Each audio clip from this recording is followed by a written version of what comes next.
able to pay back what it cost him to contest for that election. I think we need to look at that very well. Then the other thing is the appointing authority of the Electoral Commission or Electoral Commissioner. We need to look at that. And we've seen that because a particular party in power has the authority to appoint, already there is mistrust in the system.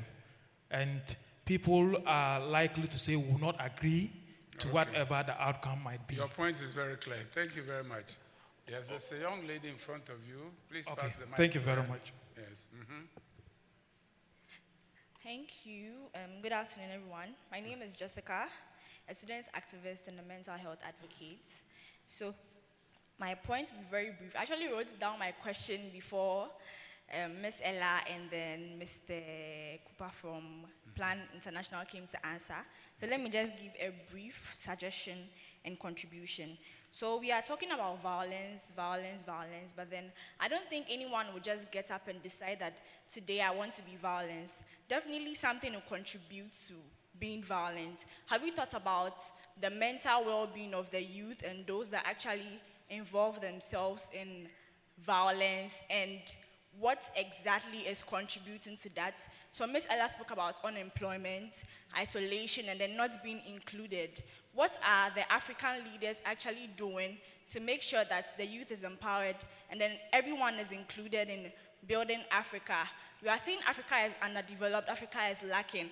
But then if we have a collective society where everyone is contributing, especially the youth, I believe that Africa is actually going to be one of the greatest continents. Thank you. Thank you very much. I see a member of Peace and Security Council from representing Cameroon wants to take the floor. Let's give the floor to Representative Cameroon.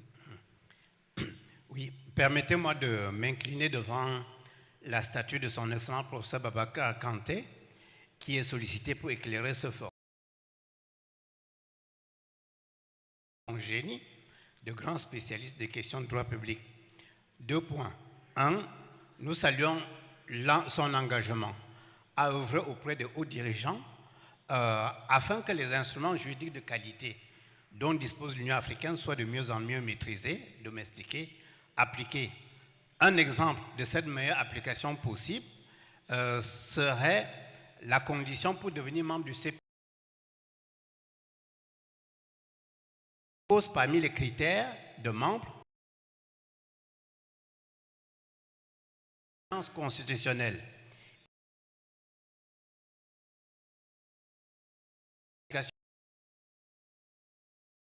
La démocratie serait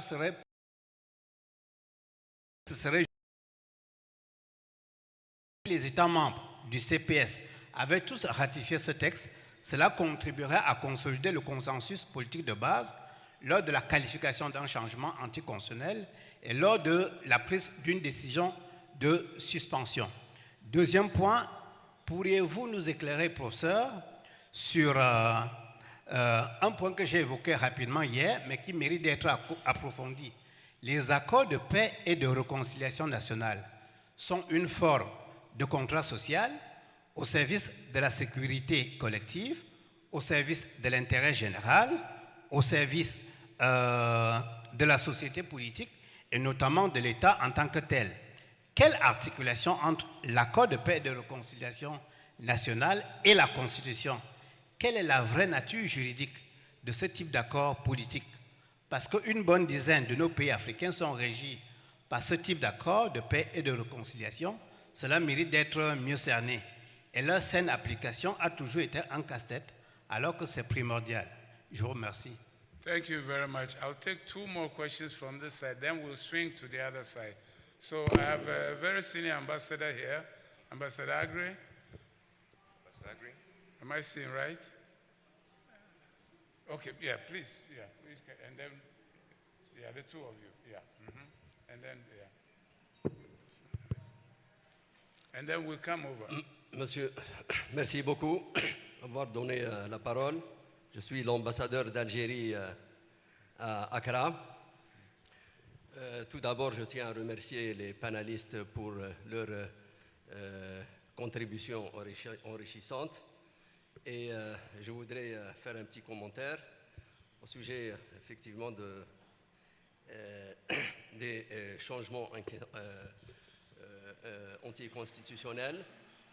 Hier, Son Excellence le Président de la République du Ghana, Nana Akufo-Addo, a bien élucidé cette question en disant malgré que l'arsenal juridique de lutte contre le terrorisme, le changement anticonstitutionnel, surtout après la déclaration d'Accra de 2022, du premier forum, ainsi que les décisions des chefs d'État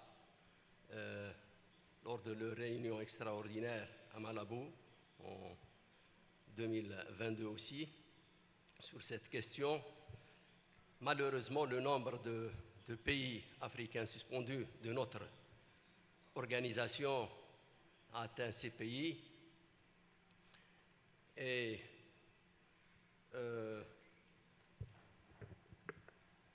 ça me donne à poser la question, est-ce que ces changements constitutionnels est une fatalité pour l'Afrique? Je dois dire que la question ou la réponse à cette question se trouve dans le renforcement des institutions nationales de chaque pays, une démocratie effective, et que cette démocratie effective passe par la participation locale dans les affaires publiques, à une démocratie effective et pour consolider. Au niveau africain, il est évident que notre organisation travaille selon le principe de la solidarité collective, et de ce fait, il est important de se donner les moyens des organes africains, et je pense justement au Fonds pour la paix. Il faut élargir, je pense qu'il faut élargir le financement, et également, puisqu'on organise ce forum sous les auspices du Conseil de paix et de sécurité de l'Union africaine, nous souhaitons aussi que le sous-comité de sanctions soit réactivé, et aussi la création du sous-comité sur les changements anticonstitutionnels de régime.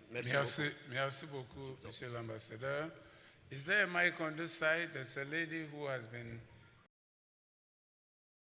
there to catch. Please. Good afternoon.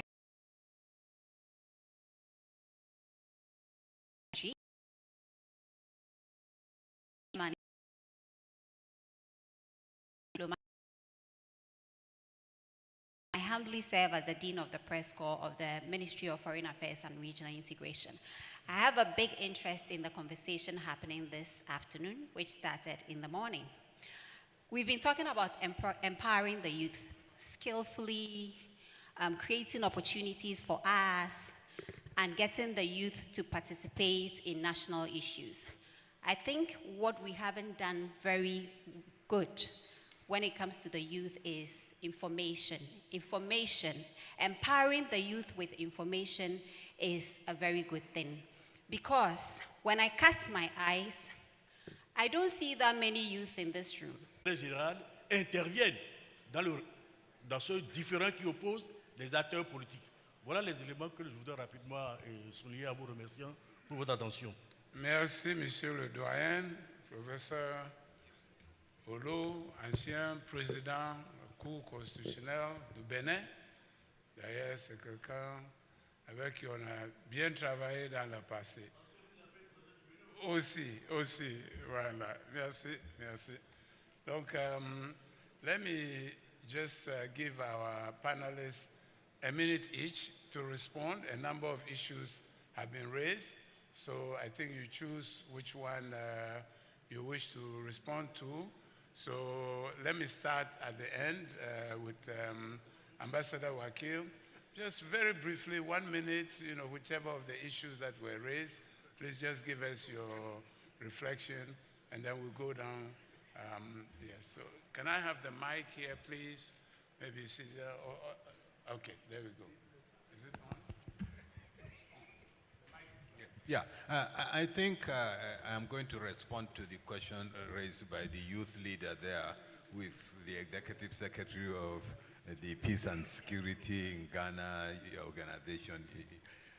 He talked about sanctions and he said it's illegal and that it is meant to make the ordinary people suffer and blah, blah, blah.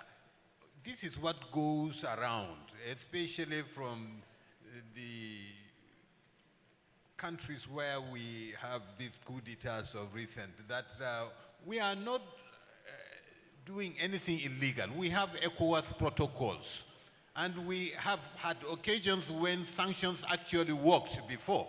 Yeah, we did it in Sierra Leone, we did it in Gambia, we did it in Liberia, and it worked. Well, this one perhaps didn't. And then, of course, any policy must have the component of, in its implementation, it has to have the component of monitoring and evaluation. And when we saw that the sanctions in Niger was becoming a handshake that was going beyond the elbows, so we reviewed it. We reviewed it.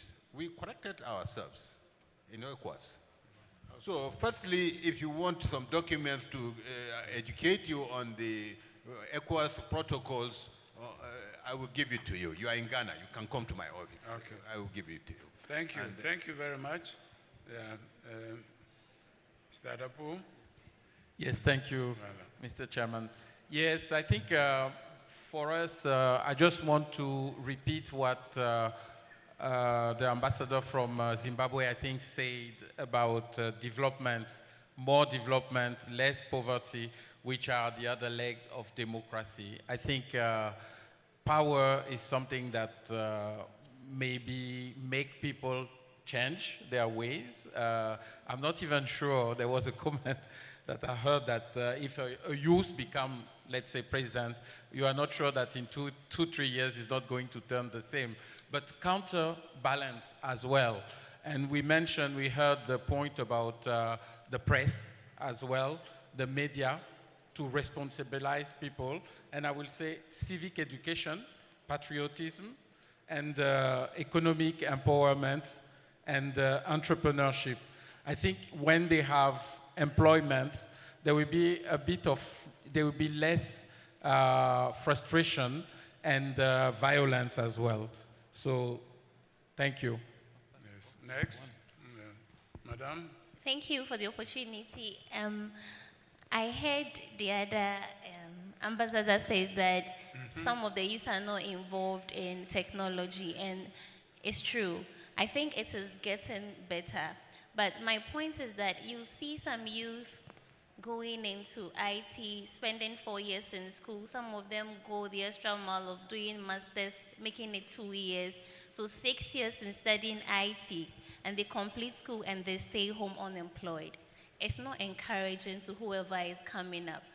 We need to educate the youth, but are we seeing the results of the education we are giving to them? I truly admit that not everyone can be employed by the government, but at least if the majority is employed, then staying back, I would know that if I also take even 10 years in school to better myself, after that I have a results to show. So I side with him, but I think that the bit about unemployment should still be looked at and things will be put into perspective. Thank you. Thank you. Thank you very much. Monsieur le modérateur, merci beaucoup. Je voudrais juste faire 2 observations. La première observation, c'est que l'Union africaine, son ancêtre, l'Organisation de l'Unité africaine, était une des organisations les plus démocratiques que je connais, parce qu'il n'y avait aucune instance à laquelle certains peuvent participer, d'autres ne peuvent pas participer. Ça n'existait pas. tout État membre a vocation à être membre de n'importe quelle instance. C'est une qualité qu'il faut garder au sein de l'organisation continentale. Même l'Organisation des Nations Unies ne l'a pas. Vous savez très bien qu'au Conseil de sécurité, vous ne pouvez pas être membre permanent. Donc notre organisation continentale est encore plus démocratique que certaines organisations. Mais on ne connaît pas toutes ces qualités. Mais le temps ne nous permet pas de développer. Deuxième point, c'est sur les accords de paix. Il y a deux types d'accords de paix. L'accord de paix de 2015 au Mali pose des principes qui ne nécessitent pas la modification de la Constitution. C'est une question de décentralisation. Ça peut être compatible avec la Constitution. Il suffit juste de l'appliquer. Il y a d'autres accords de paix où il y a des modifications nécessaires à la Constitution. Si ces modifications n'interviennent pas, l'accord de paix ne peut pas être appliqué. Voilà très schématiquement ce que je voudrais dire. On aura l'occasion de continuer la discussion si vous voulez. Merci beaucoup. Ambassador. Thank you very much, Program Director. Just two issues. One is I fear that we'll probably gather here in the next 3 or so years, repeating ourselves. So maybe the debate has to change somewhat, particularly on unconstitutional changes of government. As I said earlier on, we need to show urgency to resolving this, and that's the first one. The second one is that it's good to hear the youth here articulating the positions that they did. But what was missing in their intervention was the mention of the AFCFTA. I think the AFCFTA presents huge opportunities for the young peoples of Africa. The youth that is here must go out and have a look at that. Thank you very much, Program Director. Thank you very much, Ambassador. I want to conclude by making reference to something that Singapore's founding father, Lee Kuan Yew, once pointed out. He said, you have to have good people in charge of government to get good governance. A nation may look good in terms of institutions and policies, yet if they are not supported by capable and responsible leaders, they are destined to be ineffectual and not achieve their full potential. So as we leave here, I think we should reflect more and more on this. Please join me in saying a big thank you to our panel of eminent presenters. Thank you very much. Oh, is the cameraman?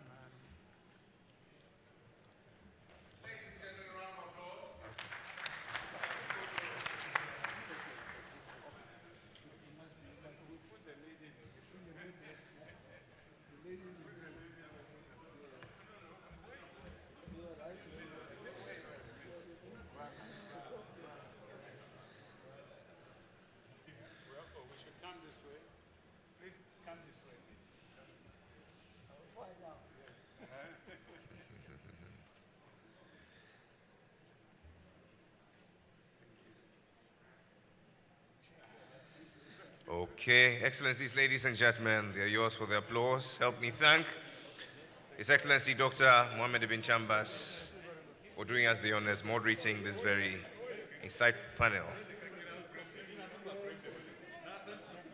At exactly 2 o'clock, we shall break out for lunch. But until that time, we have one more panel to go. It is my pleasure to invite to set the tone for this panel and to call out all its members, the permanent representative of the Republic of Burundi to the AU and a member of the PSC and second vice chair of the PRC Subcommittee on Democracy, Governance and Human Rights. Excellencies, ladies and gentlemen, Ambassador Willie Nyamitwe.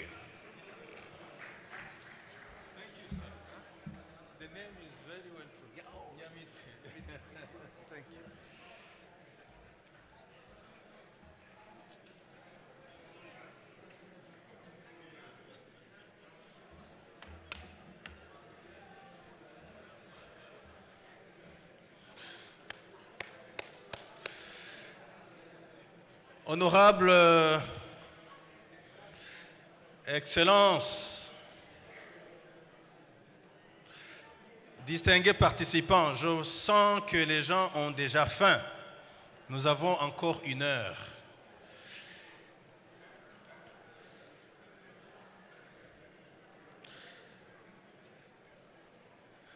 je m'en voudrais de ne pas commencer par exprimer mes remerciements aux autorités du Ghana pour avoir abrité ce deuxième forum et pour nous avoir permis ou avoir permis à toutes ces forces vives d'Afrique de débattre sur cette question qui nous tient à cœur. Nous avons entendu des réflexions d'experts, d'académiciens, d'éminentes personnalités, activistes de la société civile, des jeunes, des femmes, des diplomates en fonction ou à la retraite, des journalistes, des politiques de paix, de stabilité et d'état de droit. Peut-être, comme certains ont dû le souligner, il faut seulement les mettre en œuvre pour préserver la démocratie et nous éloigner de cette situation de changement anticonstitutionnel de gouvernement. Nous avons la GA, l'APSAM, le CPS, le MAEP, etc. Nous avons une feuille de route, l'agenda 2063, pour l'Afrique que nous voulons, une Afrique respectueuse de l'état de droit. Nous avons l'acte constitutif, la charte africaine pour la démocratie, les élections et la gouvernance. Nous avons les déclarations d'Accra, de Malabo, etc. Sans oublier tout un arsenal d'instruments et d'organes au sein des communautés économiques régionales, des mécanismes régionaux et à l'intérieur même des États.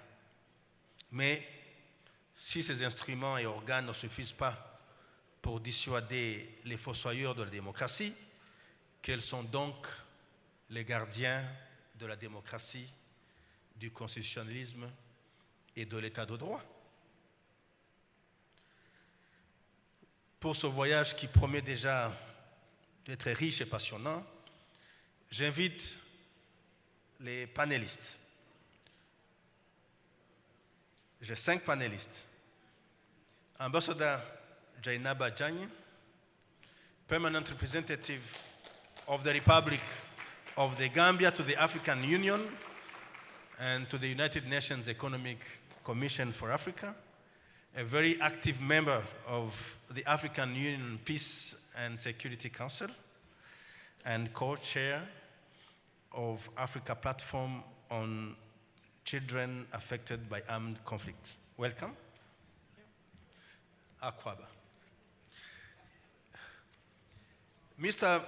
Femi Falana, Senior Advocate of Nigeria, who through his presentation will probably put his wisdom and experience to the benefit of Africa, as he always does, by the way. I'm calling upon Gwendolyn Myers. Gwendolyn Myers.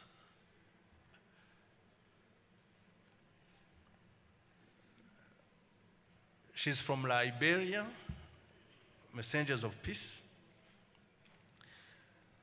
Honorable Patience Masua, a young and brilliant member of parliament in Namibia, and Mr. Khalid Boudali, presiding officer, AU ECOSOC.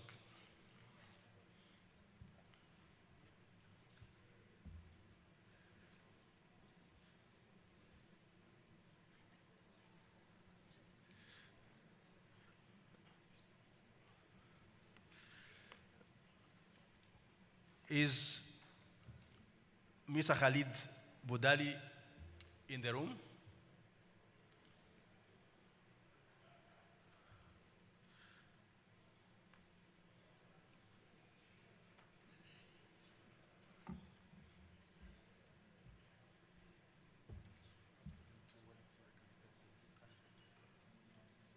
Dr. Sandra. Okay, thank you so much. Thank you so much.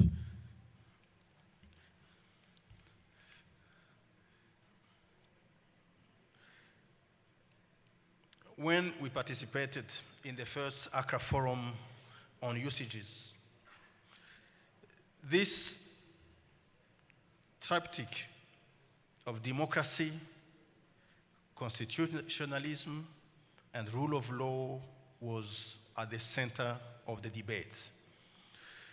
It was also part of these Accra 2 discussions and will probably be at the center of subsequent debates in Accra 3, Accra 4, Accra 5, etc. Apologies for my state of incorrigible skeptic, but I'm not the only one in the room. My wish, however, is that Africa does not continue to be a breeding ground for coups, and that, therefore, Accra 3 and other Accra forums to come, since we are talking about institutionalizing the forum, should not be called the Accra Forum on anti-constitutional changes of government, but rather Accra Reflection on the rule of law, a kind of suggestion. Because we all agree on the fact that there cannot be a rule of law without guaranteeing sovereign power and fundamental rights through a written constitution. The principle of constitutionality is therefore based on the supremacy granted to the Constitution in the hierarchy of legal norms and the law. And in any case, we cannot speak of democracy when there is an absence of the rule of law. So without any further ado, allow me to invite the speakers. I will start by Ambassador Jainaba Ujany, who is a permanent representative of the Republic of the Gambia, as I said, and a very active member of the PSC. Welcome.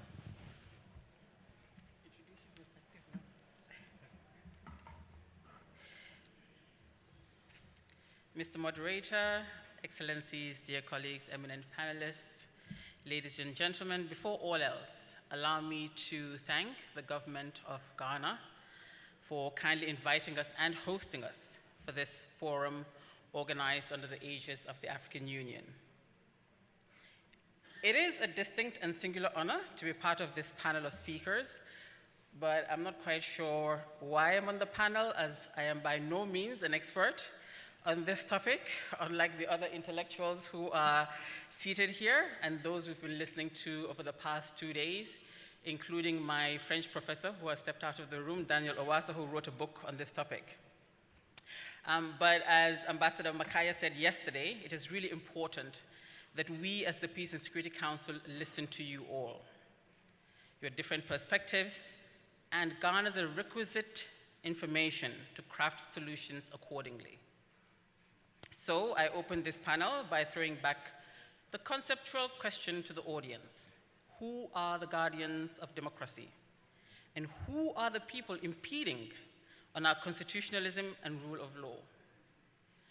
Whilst we're contemplating this question, we should not talk abstractly about democracy, rule of law, and broad continental and global trends, when each country is going through their own specific issues. In that way, it will be better if we apprehend some of the causes and consequences of these developments and lay out modalities that have caused democratic decline. Mr. Moderator, as the audience is pondering this question, allow me to say a few words from the layperson's point of view. This important conversation comes at a particularly apt time as we drive coherently towards the effective implementation of the Accra and Malabo declarations. One single thing that has become obvious in this conversation and on so many other issues that have been raised since yesterday is that what we are persistently fighting for is linked to a broader commitment to democratic values, a belief in the dignity and the worth of all people, a belief in the rule of law and accountability, that comes from a representative government, a belief in human rights, and the free exchange of ideas. Unfortunately, we are in an era of democratic recession. We see it in the backsliding that's taking place in well-established democracies, and we see it in the escalating polarization and disinformation that's so evident and conspicuous in the past. Excellencies, a warming planet and the violent conflicts have exacerbated more and more instances of eternally displaced persons, the most vulnerable being the elderly, the women, and the children. This mass migration is creating changing demographics and cultural conflicts in the midst of an information revolution. The Sahel region is going through such a rough path right now with a completely bogged down situation that they're in. Coups have triggered a damaging deflationary spiral of insecurity and political impasses that are spreading. It is spreading. Let us all bear in mind this can occur anywhere on the continent.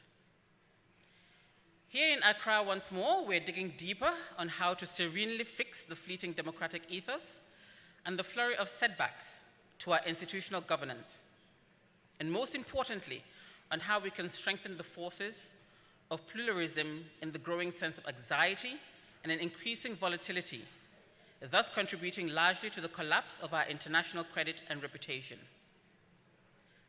This is not only a time to curb toxic disinformation, but it involves fixing the mechanics of elections and putting the right and unerring governance policies in place, for we know these are basic questions inextricably linked to culture and values and identity.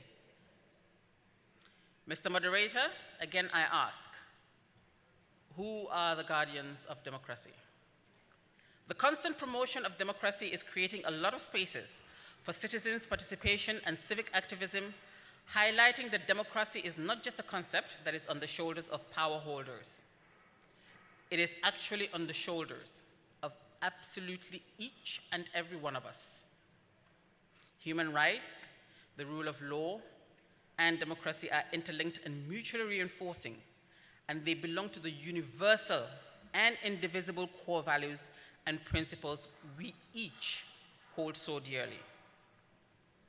As one of the 3 or 4 countries that was mentioned in the United Nations Soldiers and Citizens Report, Dr. Judah told us about yesterday, for progress being made in transitional justice and good governance since 2016, the Gambia, as a nascent democracy, is redefining the posture and scope of its good governance aspirations.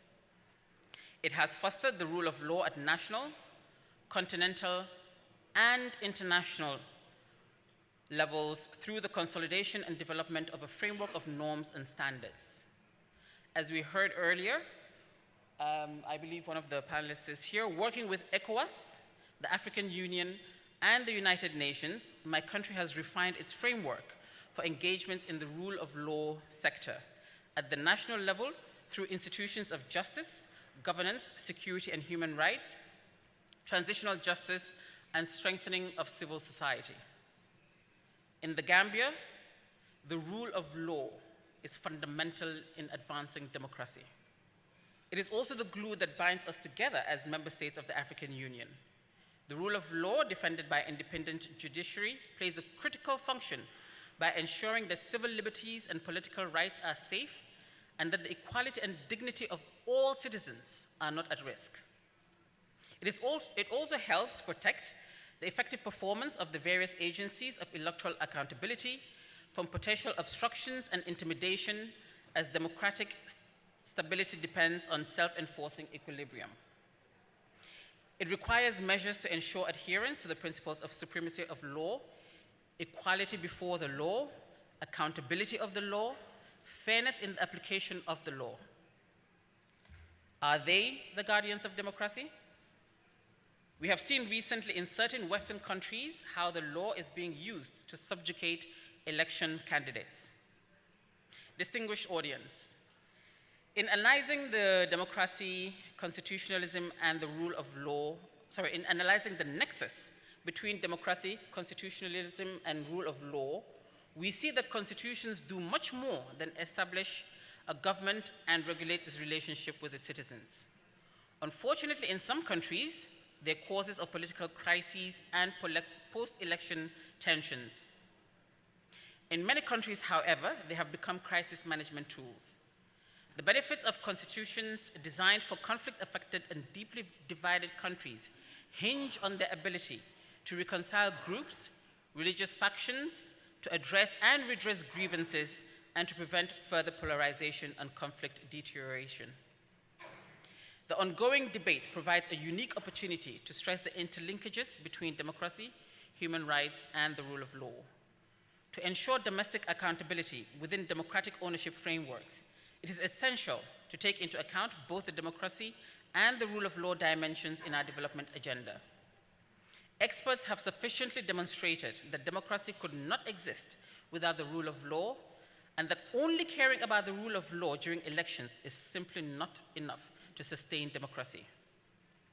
Mr. Moderator, since the first edition of the March 22 Accra Forum, it has set out the wheels in motion to inspire, empower, and connect this and the next generation of change makers to be the guardians of democracy, constitutionalism, and rule of law. I thank you for your attention.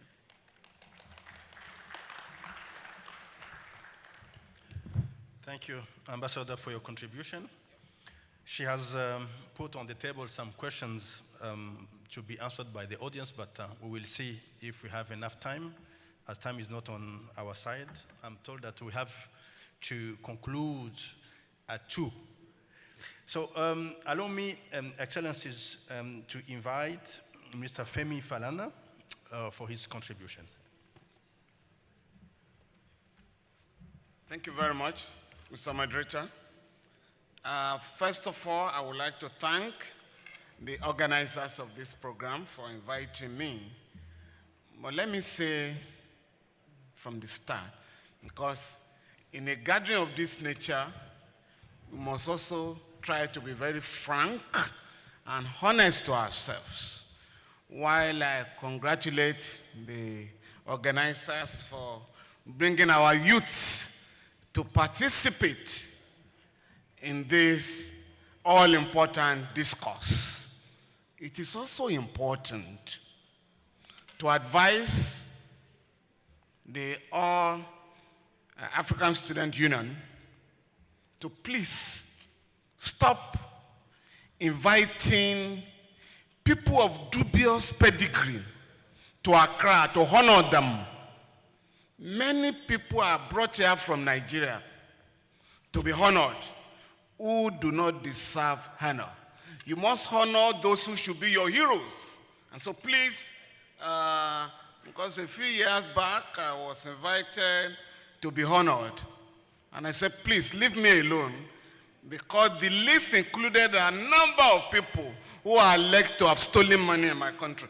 Now, having said that, I want to say that the African Union has copious instruments on democracy, constitutionalism, and rule of law.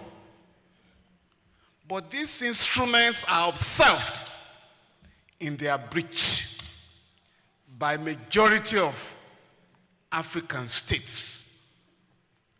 Respect for constitutionalism and rule of law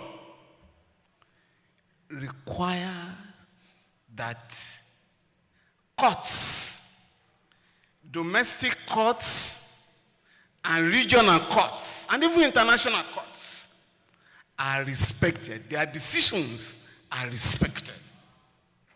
As we are gathered here today, majority of African countries have sheer contempt for the rule of law, and you are all aware as ambassadors. You represent our countries, and hardly have you insisted that this instrument be adhered to. And I will go to specific instances. Out of the 54 member states of the African Union, only 10 only 10 have recognized the jurisdictional competence of the African Union, African Court in Tanzania, in Arusha, Tanzania. Even Tanzania that hosts the court has de-recognized the decisions of the court by saying, we are withdrawing. Because that court had the temerity to give decisions against Tanzania. Now, by sheer irony, Burkina Faso, under a military junta, Mali, under a military junta, have not pulled out, have not withdrawn from the court. But Benin Republic and Cote d'Ivoire, alleged democratic countries, have told the court, we are not going to obey your decisions, so we are pulling out. So here we must not leave this meeting without an undertaking that we are going to go back home to insist on accountability by our leaders. We have the SADC tribunal. That is the tribunal for the Southern African region. It has been abolished because our leaders do not want to be accountable. Here they said it was President Mugabe who didn't want to obey the decisions of the court, but others conveniently voted unanimously to abolish the court. In ECOWAS, as of last week, 150 decisions of the court are being disobeyed. Nigeria, that holds the court, leads the pack of countries that disobey decisions of the court. Out of the 150 decisions, 43, almost a third, are disobeyed by Nigeria. Ghana here, that we are all proud of, unquote, in terms of democratic dispensation, accountability. Whose president is a senior lawyer and a former attorney general of this country? Ghana is disobeying some of the decisions. I'm happy the ambassador from Gambia is here. Gambia is leading the whole region in terms of complying with the decisions of the ECOWAS court as well as the African court. Please keep it up. Even though before we leave here, I will let you have the list of 3 cases that have not been complied with. But the point I'm making is that citizens who are frustrated because there are no mechanisms for seeking legal redress are forced to even call on the military to take over power to remove democratic government. So we need to ensure that we get our governments to respect domestic courts and international tribunals so that the rule of law can take a firm root in our country. I've listened to discussions. Unfortunately, I wasn't here yesterday. But I want to say that whenever we are gathered in a forum of this nature, we speak so eloquently on democracy, rule of law, and constitutionalism. And hardly do we speak for the majority of our people in terms of economic empowerment of our people. If our people are poor and they are getting poorer in spite of our abundant natural resources, there's no way a hungry man will defend democracy. An ignorant man does not know, or woman does not know what democracy is all about. And our leaders are happy that our people are ignorant.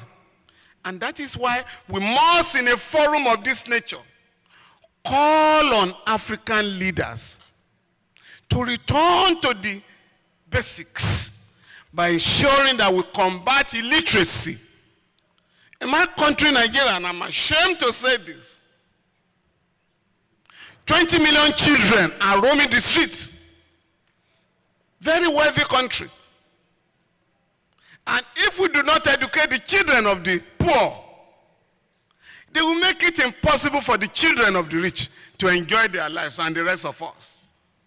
Since majority of community citizens in Africa are excluded, deliberately excluded from the dividends of democracy due to them. I mean, a contributor was saying the morning, we don't vote. The elite, we all watch television on the day of election. We are watching CNN and the rest of them. The poor that queue up to vote are denied the dividends of democracy. So we must now insist that we mobilize our people to demand for their rights in each of our countries. Article 21,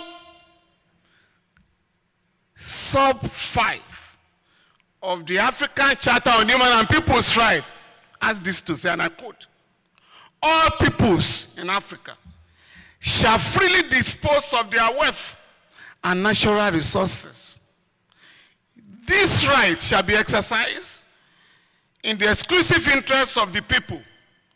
In no case shall a people be deprived of it.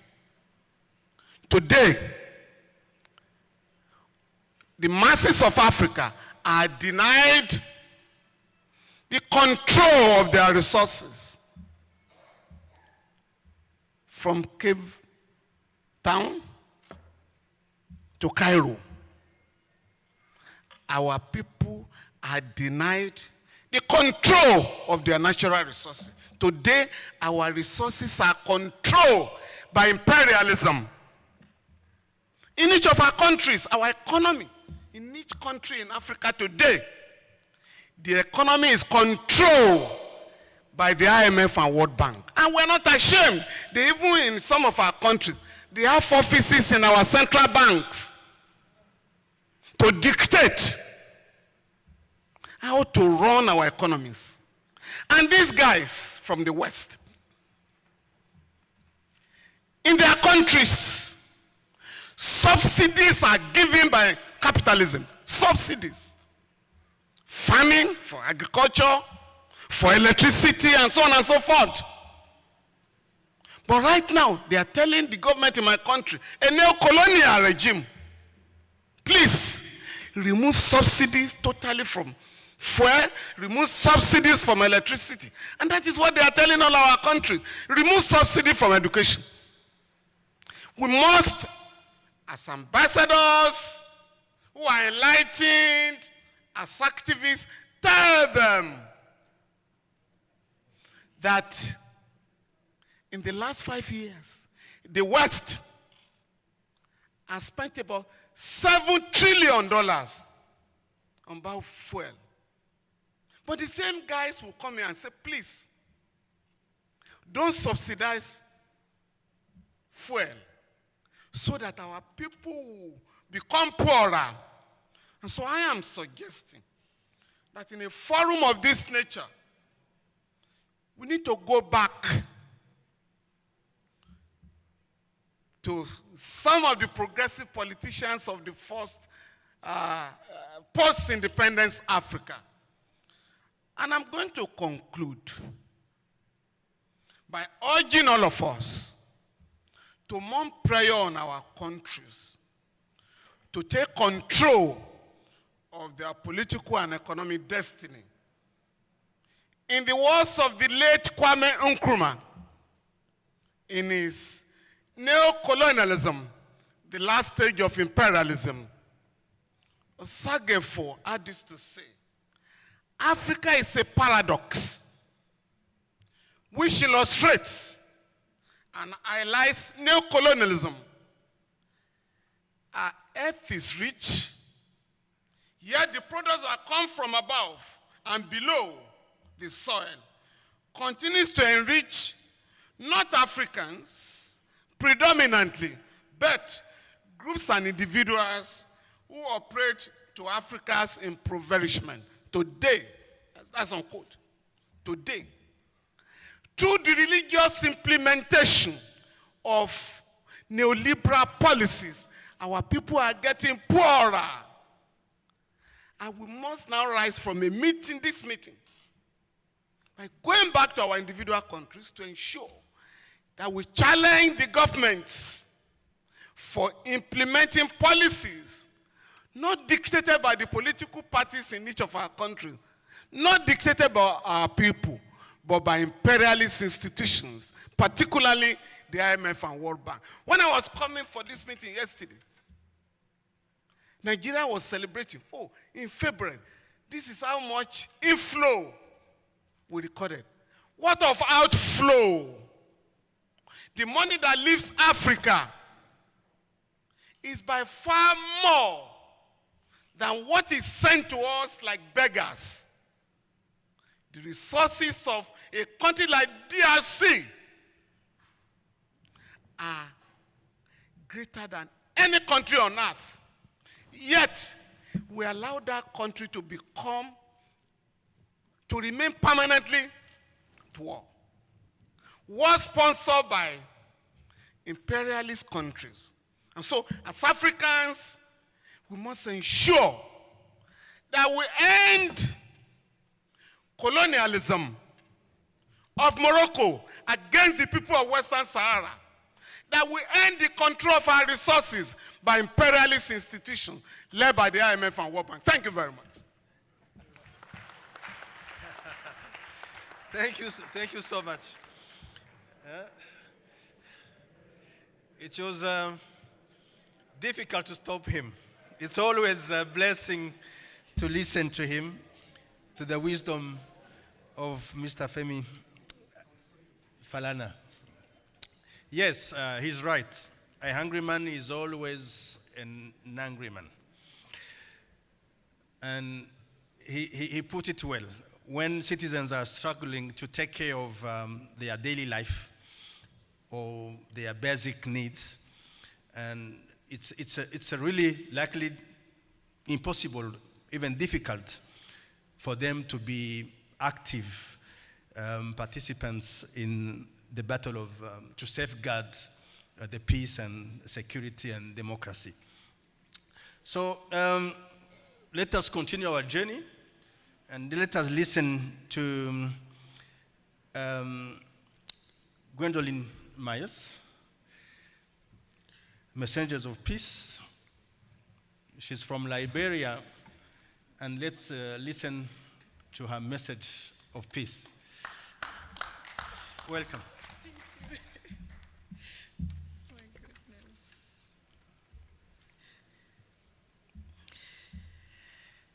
Excellencies, women leaders for peace, in recognition of the month celebrating International Women's Day, and we're still celebrating women in this month, thank you for your hard work. Thank you for your dedication. Thank you for putting your heart into this work for peace. We recognize you are indeed the real champions of the sustainable peace we're looking forward to. Youth ambassadors for peace, outgoing and incoming, we recognize your hard work, we recognize your dedication, and especially young people who are also in this room, we want to recognize you. Civil society, the real voices of the people. While we are gathered here today, thank you for being in this room. And our colleagues from the media, it's not just for you to cover stories, but you are an integral part of this process. We recognize you as well. Thank you for being part of this forum. Our conversation on the guardians of democracy, constitutionalism, and the rule of law. I'll start by saying first, guardian of democracy is a part of a very special group of common cause members or individuals who have chosen to make ongoing commitments to help provide resources we urgently seek or need. This is one of the most effective and practical ways you can support a common cause. These are advocacy groups or institutions, activists, human rights groups, observers, philanthropists, peace builders, who vigorously lobby for a stronger democracy, sustainable peace, and development. In this context, liberal constitutionalizing is assumed to be the condition that makes a well-functioning democracy to be possible. It is worth pausing to also consider what, in our mind, guardian of democracy, constitutionalism, and the rule of law is not. Guardians of democracy is not a synonym for emergency powers. Oftentimes, the task of blocking an authoritarian government or party is conceived as a task to be performed only in crisis or emergencies. The roles of guardians of democracy, constitutionalism, and the rule of law, our taxa will say the rule of law is considerably larger and more complicated than many people think. For one thing, it is difficult to determine which parties constitute a threat to democracy and when this threat is acute enough to require state action. For example, it may be easier to agree on measures against parties overtly seeking to undermine democracy. However, the role of guardians can be broken down into the following. Actors who serve as guardians of democracy and the rule of law help to heighten awareness and propose solutions to an unidentified problem or identified problem in cases. Protect vulnerable minorities from direct harm or oppression. Concerted effort to also prevent established institutions from retrogression. Also uphold and strengthen liberal and constitutional foundations of democratic government, ensuring equality and inclusion. Here are some of the challenges in the midst of it all. The task of guardians of democracy and the rule of law are often considered confrontational, if not commissioned by government institutions or given legitimacy. They are often mistakenly conceived as an ad hoc response to an occasional problem or issue rather than a routine task to which democracies should devote regular attention. Democracy today seems to be under threat, and this is exacerbated by the digital world, which includes cybercrimes and manipulation of data and information. Obviously, there are great opportunities that we have before us. Preemptive action, the media provides an important opportunity to the guardians of democracy. Alternative modes may rely on practices such as the palaver hut modality that we have in Liberia, wherein it is tasked or aimed to isolate democratic procedures from any type of abuse, such as enforcement agreements before and during elections. Another possibility is to implement social and cultural policies directed towards safer society and the public at large to promote democratic values by embedding peace education in school curriculum, training law enforcement officers in peace education and anti-discrimination practices, and raising public awareness on human rights issues. In conclusion, we offer one further reflection on the advantages when the guardians of democracy are at risk. Suppose the worst case scenario occurred and an authoritarian government takes power. The guardians of democracy, obviously, and the rule of law should have a considerable room for maneuvering when introducing appropriate measures. The type of measures required, whether there be restrictions based on existing laws and the drafting of new laws, broader policy reforms, or something else, will be up to the body itself, subject to the political limitations imposed upon.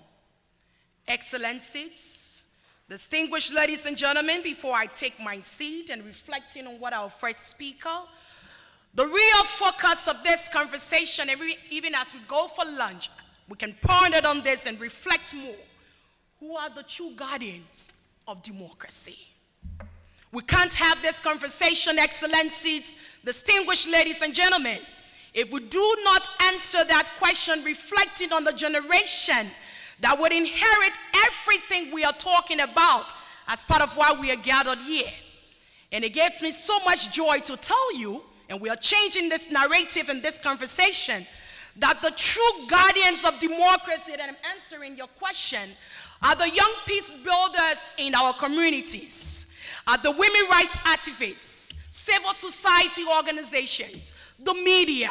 These are the true guardians of democracy, holding governments accountable, holding people to their feet, and making sure that our communities are safe, that our communities become a place for all of us to live in. Without these true guardians of democracy, my people, if these people are not part of this conversation, it is a waste of time. And that is why it is important that we continue to empower these people and not neglect them.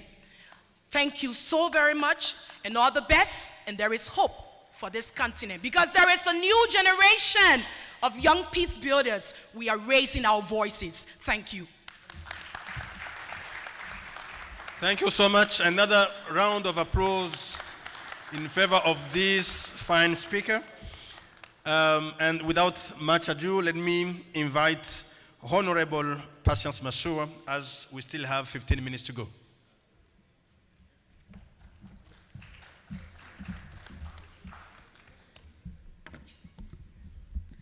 Thank you very much, Comrade Chair. On the 4th of February 2024, at 4 minutes past midnight, we lost our sitting president, His Excellency President Hage Geingob. Very unfortunate event. We have never experienced something like that in our country. Exactly 14 hours later, it was the inauguration of our new president, His Excellency Dr. Nangolo Mbumba. It only took 14 hours for that process to take place. Now, had the circumstances been different, had it been a different country, we don't know what that would have looked like. Now, this process was not by accident, it was not by chance, but it really took a deliberate effort of law reform in 2014 to ensure that we have a fixed line of succession in the event that we lose our president, and this is exactly what we did. Now, the elections back in Namibia work this way. You vote for your president directly as an individual, even though they belong to a political party, and then you vote for your party, and that's how the party list is set up. Before the 2014 amendments of our constitution, the successor of the president, in the event that we lose a sitting president, is the Speaker of Parliament. And the Speaker of Parliament is not chosen directly by the people, it's chosen by the members of Parliament, and that is by a party. And when we did the 2014 amendments of our constitution, critical law reform process, the office of the Vice President was established, and ultimately a new line of succession was created. Now, had we not done that process of law reform in 2014, we could have risked a constitutional conundrum, because we would now have had a president who was not necessarily elected directly by the people because of our political system. But because of the strategy and the forwardness and the forth thinking of the then parliament, it was 2014, I was 15 years old, so I wasn't in parliament then. But I kept up with the political affairs of the day. And because of that critical intervention of law reform, we had prevented what could have been a constitutional crisis in the unforeseen circumstances that we had. So law reform really says that the laws of the day must speak to the issues that the country faces at the time. Law reform says that the young people of 1990, when we gained our independence, are not the young people of 2024. Law reform says that when our forefathers were fighting for political emancipation, they have responded to their generational call. Our responsibility is economic emancipation, and law reform recognizes that we must transform our laws to ensure that they speak to the realities of the day. Shortly after the inauguration of our president, I think it was just two days later, we adopted as a country the APRM country review report. Now, all of us who've worked with the APRM know that they come and they conduct serious assessments in our country. They give recommendations that we like, and they also make observations that we don't like. They come to Parliament and they tell us that we're not responding effectively to our citizens. But true law reform says we need to be able to look inward and look at our structural flaws, our political flaws, and change and adapt. And I'm proud to say that His Excellency the President regards the APRM so important that he himself, in the Chambers of State House, had launched our country review. Just 2 years ago, in his capacity as Vice President, he also launched the Youth Unemployment Review Report by the APRM, first for Africa. And this report told us that in a country of 3 million people, we just had our census, of which 71% of them are young people, that 45% of them are unemployed. Now, that's not something we want to hear. However, the response was that we must create jobs for our young people. In the recent budget that was just launched 2 weeks ago, before I get to that, in 2019, so we looked at these stats and we told the Minister of Finance, we need the budget that speaks to young people. We need tax reforms that will empower young people. And he responded. 2 weeks ago in our budget statement, we freed 23,000 SMEs from their tax burden. That talks to tackling the issues of young people. And that talks to mitigating things such as unconstitutional changes in government. Beyond that, we have to empower young people. And I think when our elders, and it's election year for us now, when our elders hear that young people should be part of the lawmaking processes, young people don't want to be only members of Parliament. We need to see the trickle-down effect. So when you have one young person in Parliament, you empower that one young person. But what we really need is for those young people to advocate for reforms that talk to young people. What have our young people done in Parliament? We have just recently, also 2 weeks ago during our budget statement, we have managed to advocate for no tax if your salary is less than 100,000 Namibian dollars. And why did we say that? We said that most of the low and middle income earners are the bulge of the 71% of young people. And we need to free them from tax responsibilities. We also said we want young people to be able to afford homes. Our government responded. This government responded. And we said that for as long as you buy a house that is less than 1.1 million Namibian dollars, you will not pay transfer costs, because we want our young people to be able to earn, to have collateral when they buy their homes. To start businesses of young people, we said it's fine. We don't want all of the seats in Parliament, but we want those young people who advocate for businesses to respond to the needs of young people. What did we do? We said we want government to back young people's businesses in terms of collateral. And we're proud to announce that our development bank has a government-backed credit guarantee scheme that can give you collateral for up to 60% for your business if you are a young person under the age of 35. That is representation, and representation matters. And that is the trickle-down effect of what we want when young people are in positions of power. We don't want talk shop, but we want young people who go into these positions and impact thousands of other young people. That is the representation that we want.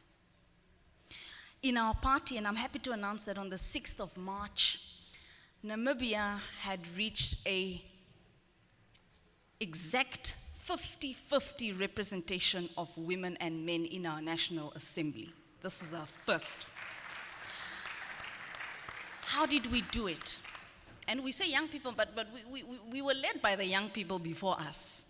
Ambassador Emilia is one of them, who led the process of constitutionalizing a zebra-style party list.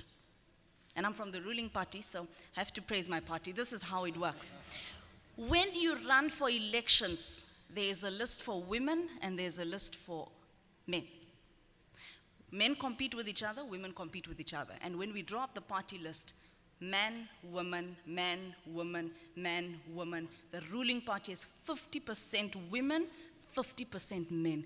That is representation.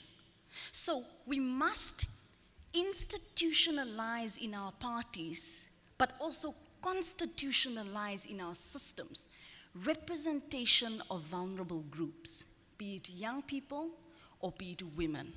And that is how we drive peace processes.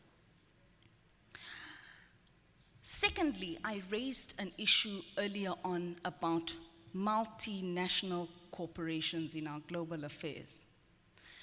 And I raise it again, because the challenge is this: coups don't just happen. They need funding. They need serious funding. And we need to identify who are the funders of disruption in our institutions, in our countries. We need to also transform the way our civil society organizations work.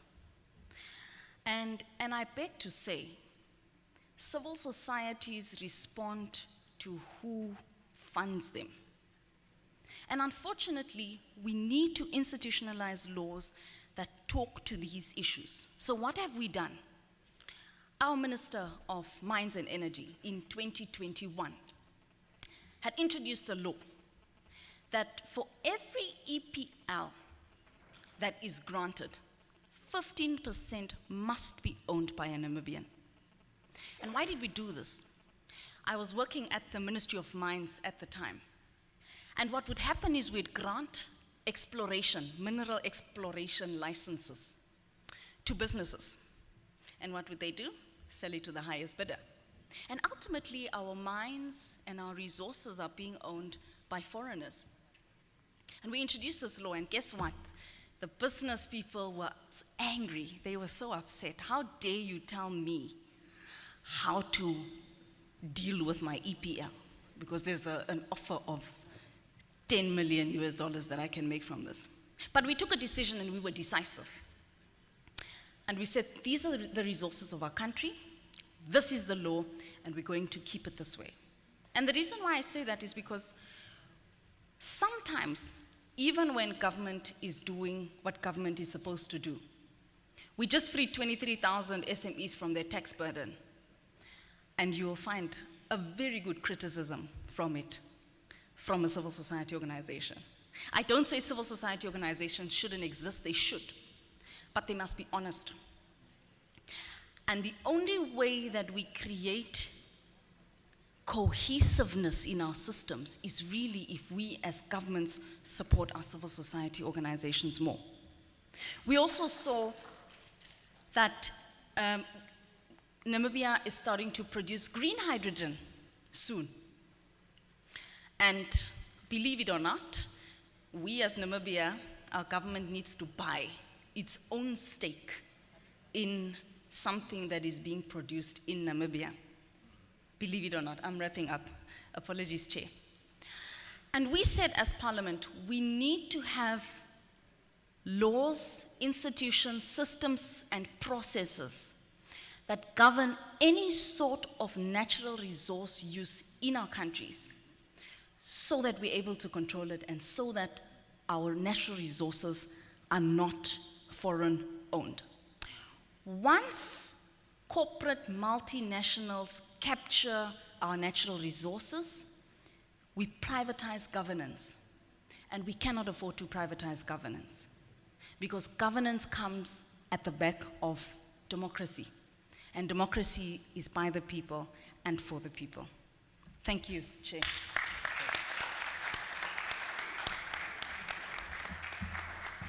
Thank you so much, Honorable. You know, it's a diplomatic incident for an ambassador to interrupt a member of parliament. I beg for your indulgence. So let me invite our last speaker.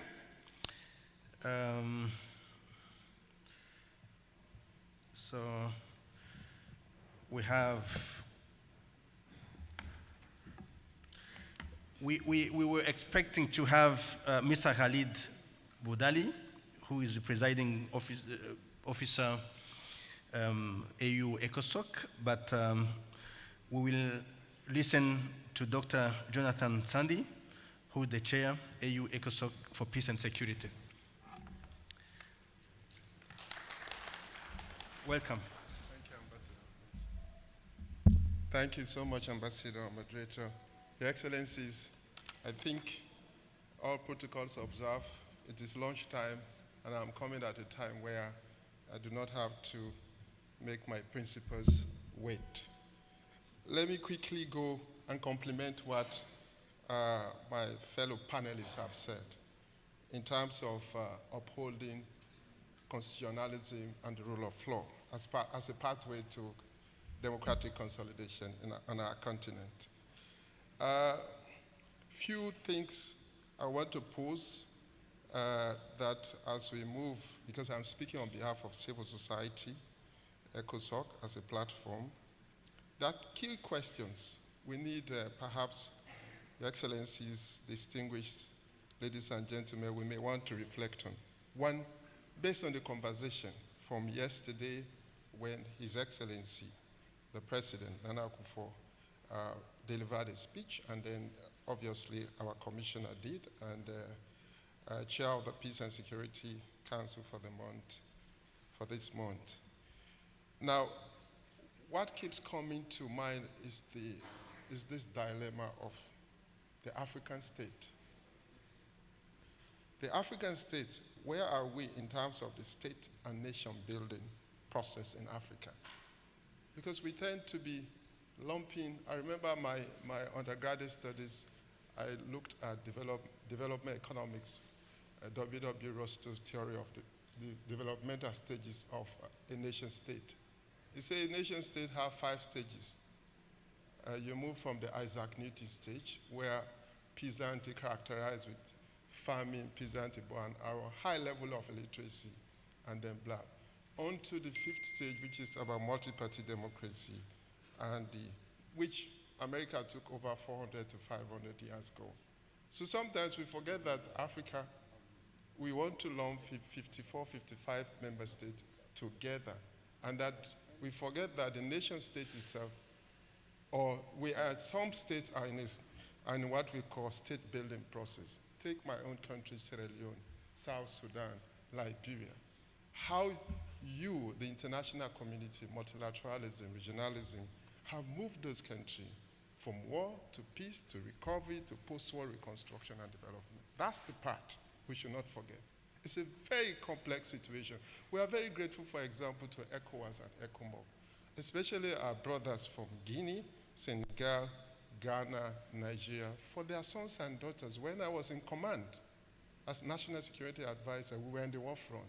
They died with some of us. Let's don't forget that piece. In Liberia, the same.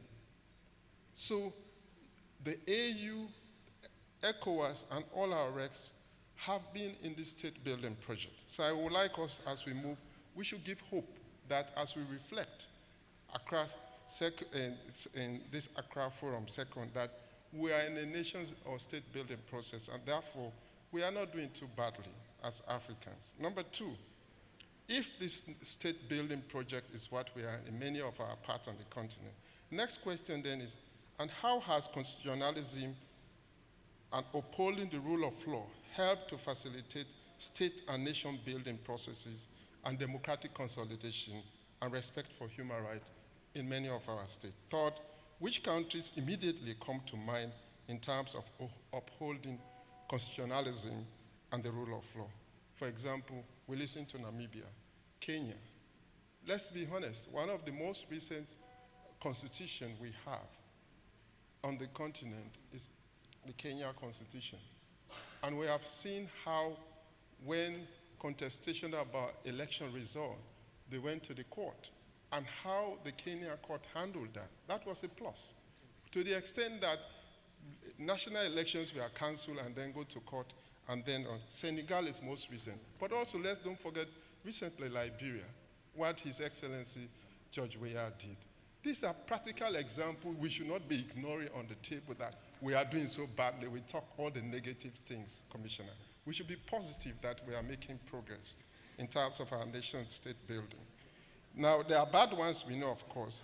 Then, to advance this conversation, this morning, I always, with my national security lens, I always look at newspapers in the morning. And when I Google, I look at the MC Modern Ghana newspaper this morning, about 12 hours ago, and it reads, African states must respect constitutional rule.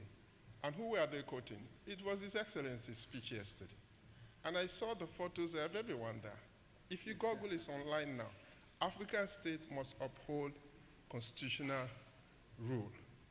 And the most of the points the article raised were what we are discussing yesterday and what His Excellency put on the table. One, the need to adhere to presidential term limit with the rule of law to engender political stability and democratic governance. They were directly quoting His Excellency. Number two, the manipulation of democratic processes, including tamper with electoral laws, constitutional provisions, and limit with the goal of benefiting and that. So those are the things. But when it comes to also the APRM, as we are reflecting again, the APRM report, for example, 2023, clearly, and the high-level Citizen Dialogue Forum, which was also organized with ECOSOC in Zambia, following the Accra one, it clearly suggests that, this study suggests that some of the challenges we have in terms of upholding constitutionalism and the rule of law are, one, the absence of political and constitutional procedures for managing political transition and power transfer, with the exception of Ghana and Kenya and a few countries. We really do not have legislations on how to transfer power from one president to the other. So power transfer and managing constitutional transfer is very important. Number two, the effective separation of power.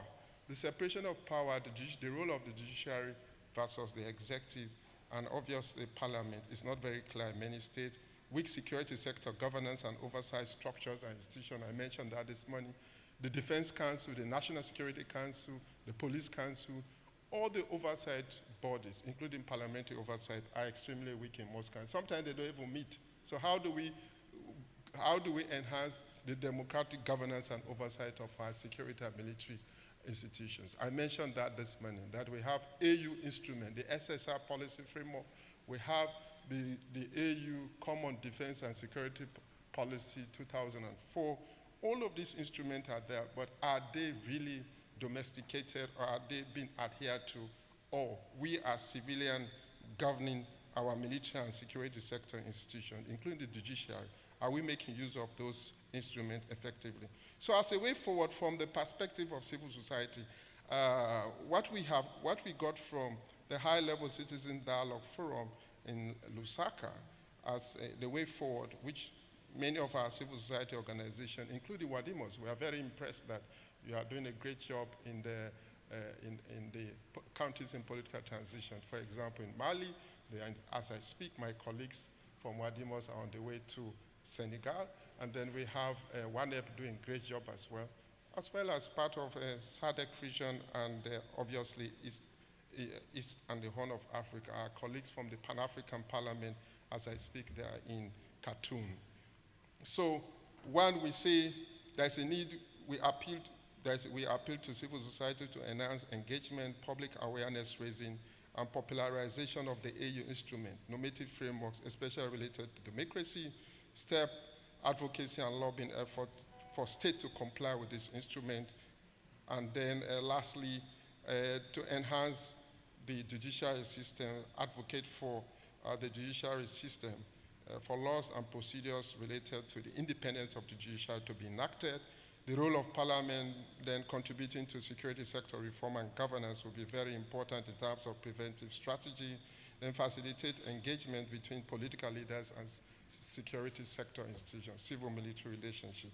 On that note, and lastly, engage in public debates and awareness raising on the AU guidelines for the amendment of national constitution in line with the existing norms and international norms and standards, including respect for human rights, gender, and the rule of law. Thank you, and God bless. Thank you so much.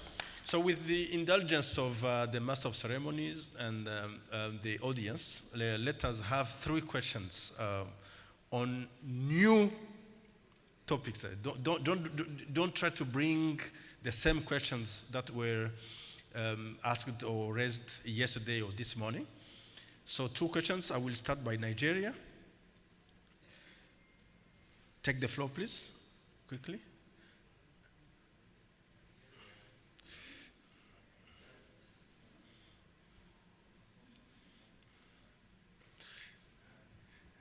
Thank you very much, Mr. Moderator, Ambassador.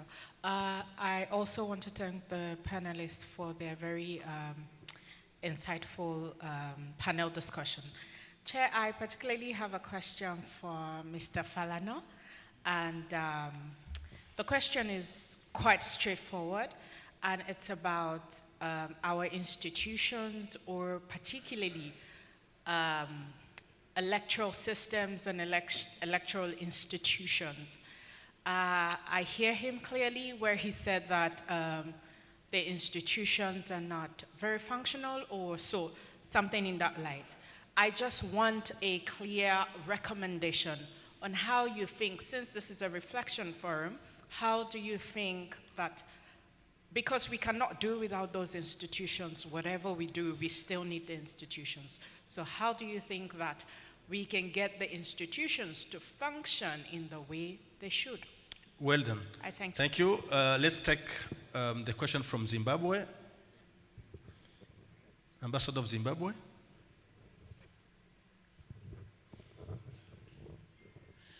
Thank you, Chair.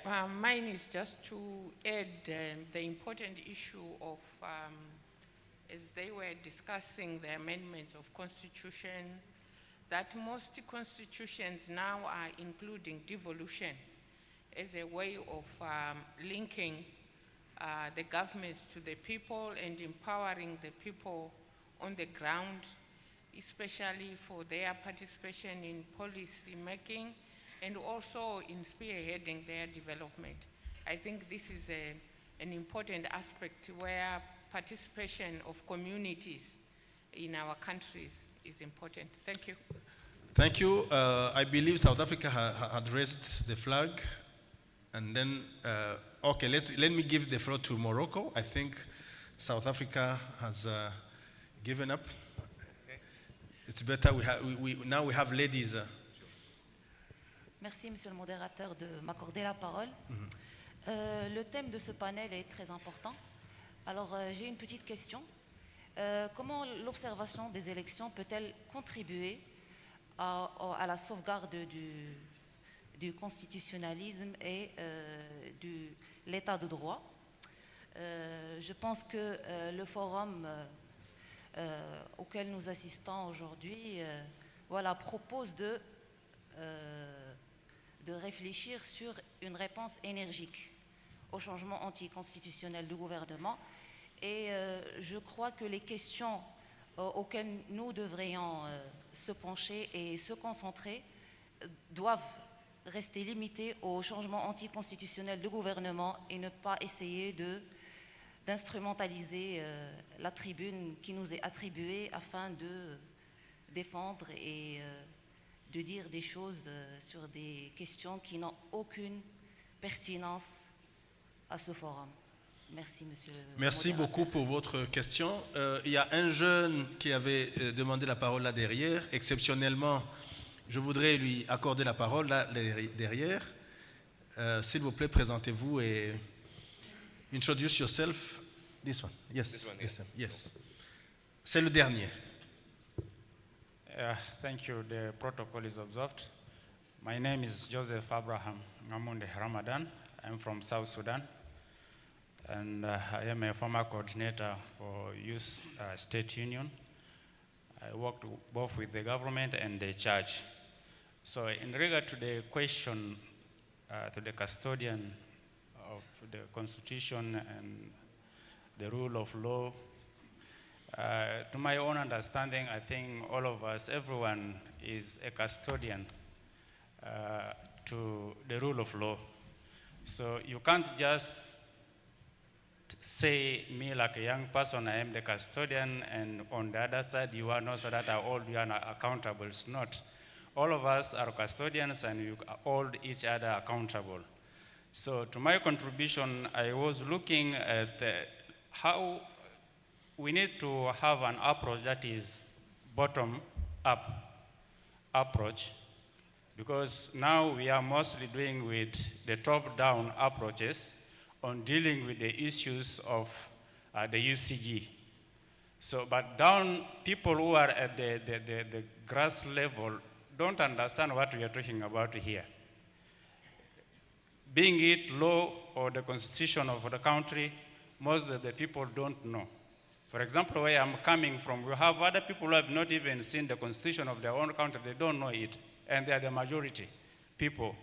So now here, let alone the constitution of my own country, now let us talk about the declaration, Accra 1 and Accra 2, and somebody who's done what the majority they don't know something about it. So can we now transition to start from grassroots, and we have a holistic approach to these problems that we are facing?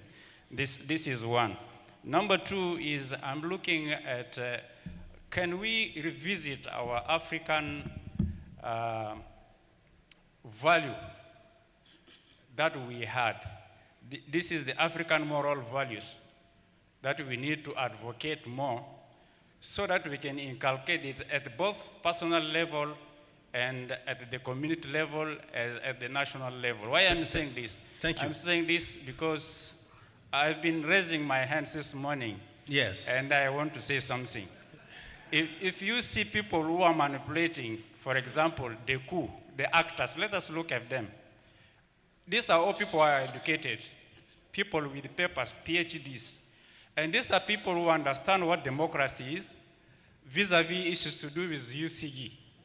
And these are the same people who are educated, who are supposed to do the right thing, are those ones now who are not upholding to the values.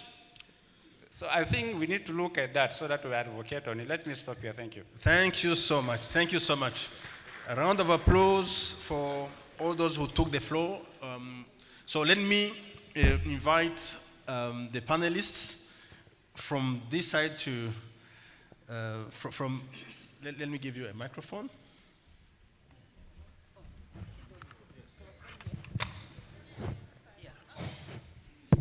Okay. As I said earlier, I'm here as a Peace and Security Council member, so I want to listen and learn more than I want to talk. So, Mr. Moderator, given the fact that we're still celebrating International Women's Day and we're still in Women's History Month, and for the fact that I'm a true and genuine believer in empowering our youth, I will relinquish my time to Gwendolyn, one of our guardians of democracy and constitutional and rule of law. So you have my time, Gwendolyn. I think it's gender solidarity. That is so funny. Oh, okay. Yes, so just to close and wrap it up from my end, thank you so much. Yes, I listened to what my dear brother just mentioned, and I do agree with you in terms of the review. I think it's the incoming youth ambassador for peace also talked about this at some point this morning. It's really important that we have a review of these laws. Most of them are really archaic. we can't be talking about our century, our present context and reality, and we're still referring to laws that are outdated. I mean, it's important for us to have a review and get the buy-in of the people. It's really important for us to, the inclusivity we talk about also in terms of what we talk about, rule of law. It's important to have people have their say, wherein policymakers, local governments, national governments can really involve the people at all fronts, and to also make young people to take the lead. Because if young people don't know what's in the Constitution, what's in all of these different declarations and protocols that we all still talking about, it makes no sense for them to say we are championing something we don't know about. So, and I think that's what I mentioned in my statement, to talk about the peace education, to really educate young people a lot when it's that culture of peace that is embedded. So the culture of peace is from where we start, even at Messengers of Peace. We start to teach young people even from 5 years.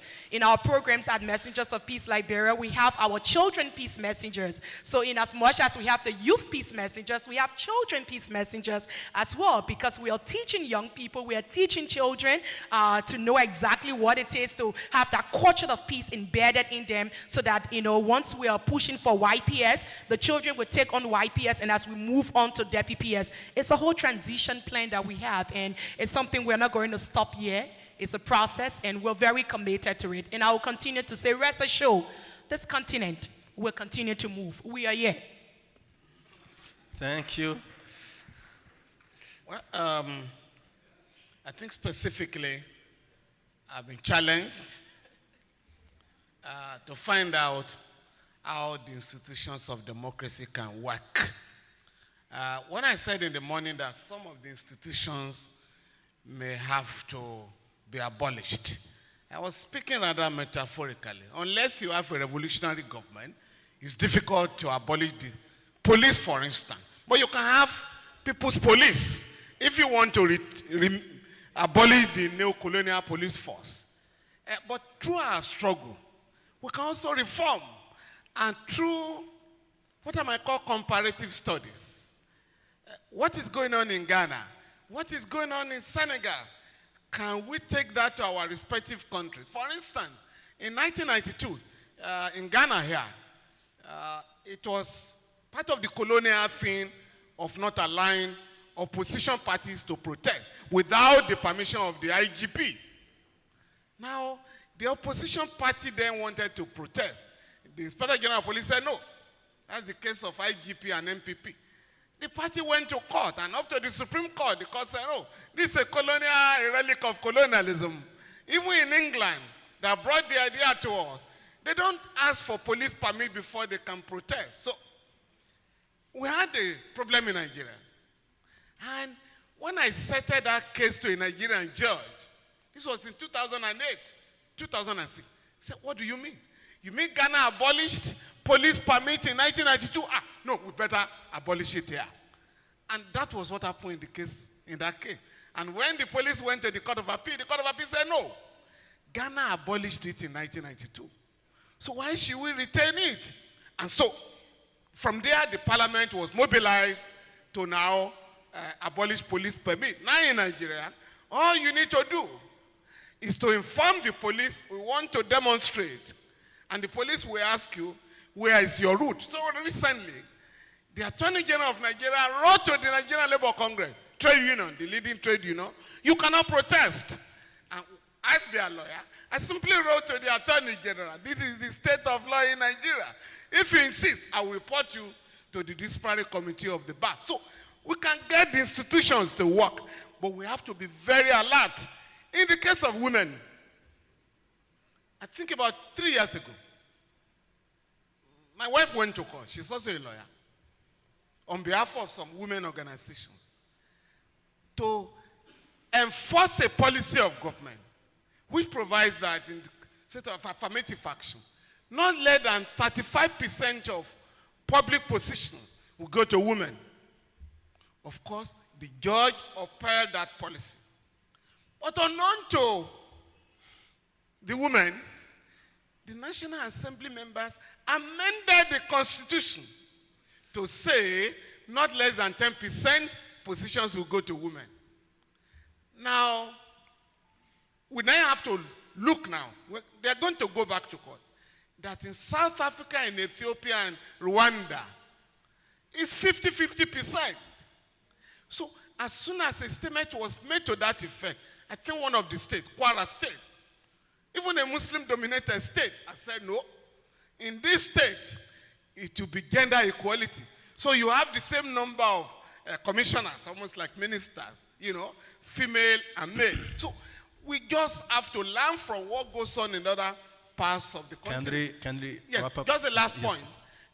In Kenya, if you want to challenge a presidential election,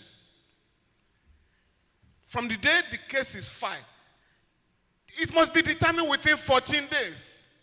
In the case of Nigeria, it's about 10 months. Ghana, there's no fixed time. Now, but we are learning from Kenya now. In the ongoing electoral reform in Nigeria, we have said in Kenya, it's only 14 days. Oh, do you mean it? This is the evidence. So we can learn from each other, particularly for countries that have made progress. Thank you very much. Thank you. Honorable. Thank you, Chair. I'll be exactly 1 minute, and I'll only respond to the comment by Ambassador from Zimbabwe. And I really agree that the law reform process is really, it has to be consultative.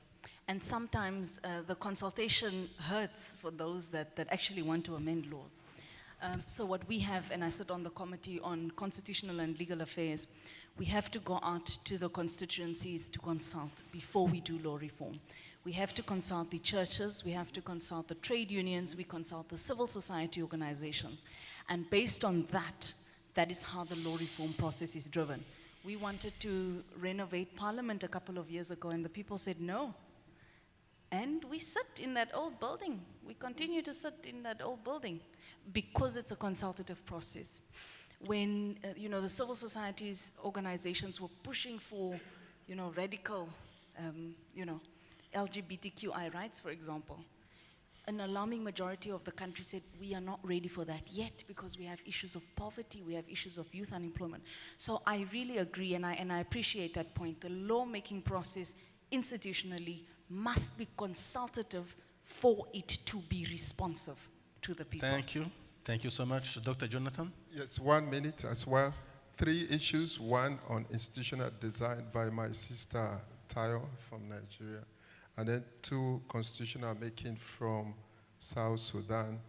And then 3 South Sudan again. How do we uphold the African values in terms of the Pan-African agenda?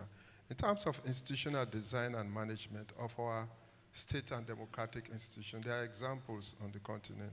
If you look at the constitutional, the 2010 or more revised Kenya constitution, the preamble is very clear. One of the structural challenges the APRM report last year found is the issue of identity politics, tribal and regional politics. When yesterday one of the speakers mentioned, as it was Prof, who mentioned the winner takes it all. It's the electoral model we use, we adopt. The nature and type of electoral model, especially first past the post in many countries, is it sufficient to deal with identity politics, tribal and regional competition for power? So what Kenya have done in their preamble in their constitution, it is very clear that we will govern ourselves based on the principle of regional and tribal balance. So all their democratic institutions design in a way where they are sensitive to not only Kukuyus or Luos or Kalenjis or Kambas will be in one ministry or one department. So it is very sensitive. Now many countries, South Sudan, this may apply, this is the same we are doing in South Sudan. So as I say, the constitutional making process could be a perfect entry point to see how we can manage our diversity in terms of inclusive governance as we move into the future.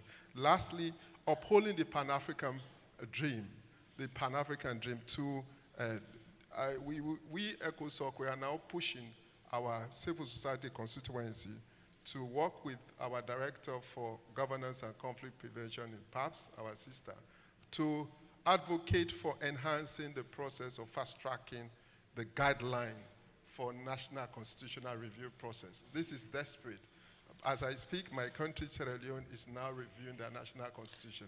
But what he's saying South Sudan is doing is top-bottom. How do we make citizens own the national? How do we ensure national constitutional process become inspiring? It should be an aspiring for the future linked to the Agenda 2063. So we need urgently to have that guideline to support the normative framework and the process of review of our national constitutions. Thank you so much. Thank you so much. There was another ceremony, awards for the 5 outgoing IAPs and welcome of the incoming IAPs. So I call upon Commissioner Bankole to lead us in this ceremony while we'll be taking a group photo with the panelists. Thank you.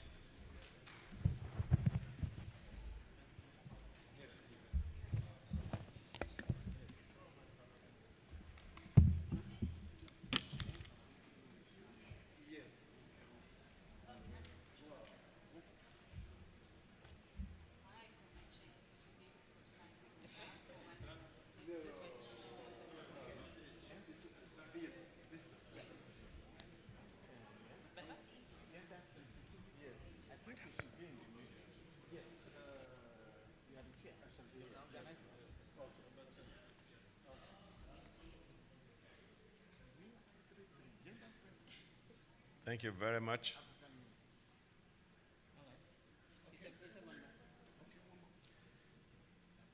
Please, can we have the African Youth Ambassadors for Peace? Incoming and outgoing.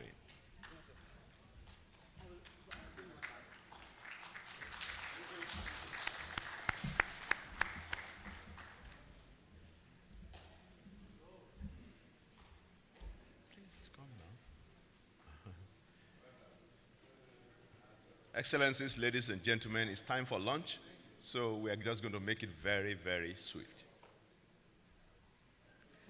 Where are they now?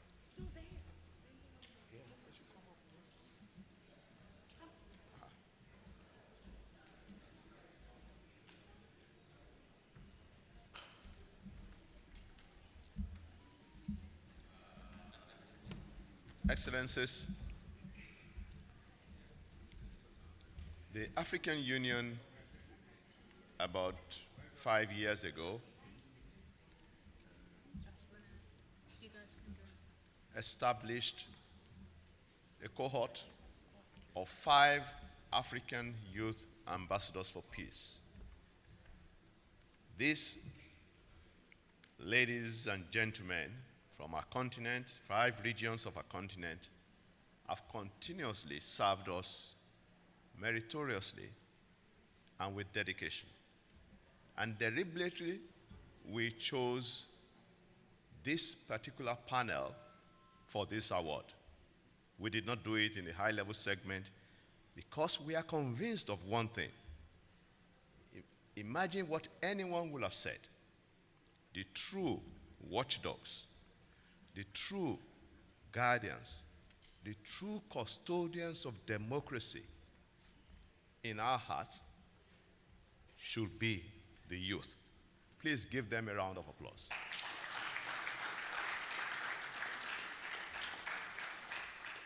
If the youth do not support any government, that government will certainly not be able to deliver. In October 2023, we witnessed observed elections in Liberia. I have seen the youth participate in elections in great number in Nigeria, in Ghana, in Kenya, in Zambia, in Gambia. But in Liberia, it struck me that we saw the youth in all the aspects of elections: participant, polling staff, monitors of the results, collation centers. Therefore, any system for peace must be rooted in the young, the future of our continent. So today, we have 5 outgoing ambassadors who, with your support, we believe can carry on the title of ambassadors for life. So I'll call on my colleagues to name the 5 outgoing who will receive certificates of recognition from the African Union Commission, while the incoming 5 will be welcomed heartily to take on the mantle for peace, for stability, for security, and of course, for sustainable development on our continent.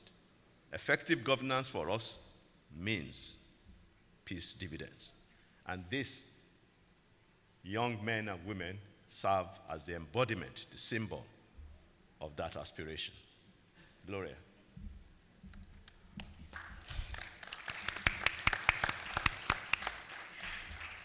Thank you so much, Excellency, and I will not hold the time.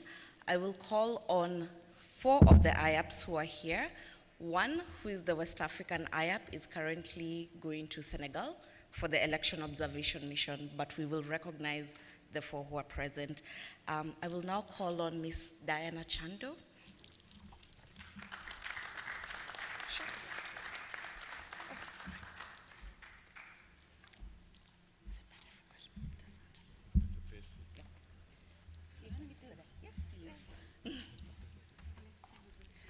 Ms. Diana is the outgoing African Youth Ambassador for the Eastern African region, and she's from Tanzania.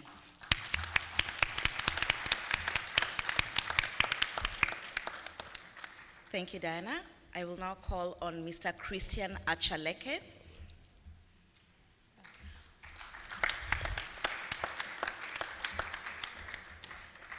Mr. Achaleke is the outgoing IAP for Central African region, and he is from Cameroon. I will now call on Ms. Kulud Baguri.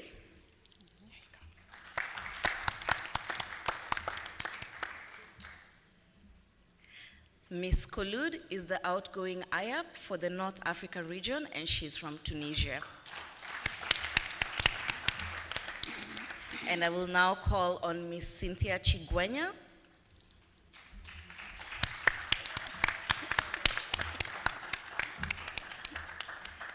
Ms. Cynthia is the outgoing IAP for the Southern African region, and she's from Zimbabwe.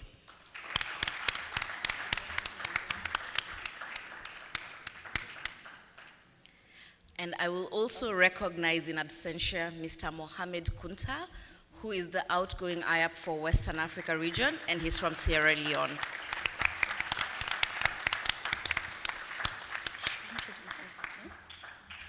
And then, Excellency, would you wish for me to introduce the incoming IAPs? I will just name them by name so that we know who's who on the stage. I will start on my far right, and that is Mr. Julian Vikemba. He's the incoming IAP for Central African region, and he's from the DRC. Next to him is Ms. Simone Diouf. Ms. Simone is the incoming IAP for the West African region, and she's from Senegal. Next to her is Ms. Nakabira Nashiba. Ms. Nakabira is the incoming IAP for the Eastern African region, and she's from Uganda. Next is Mr. Arif Abdijalil.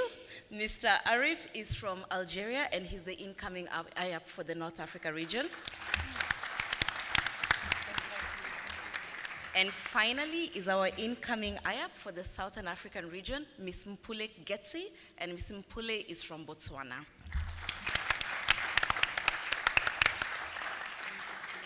Thank you so much, Excellency, and congratulations to all of you. Thank you. Thank you for having the good ambassadors. I'm sure they will serve us well on the continent, and they will stand for constitutionalism, the rule of law, and of course, for democracy.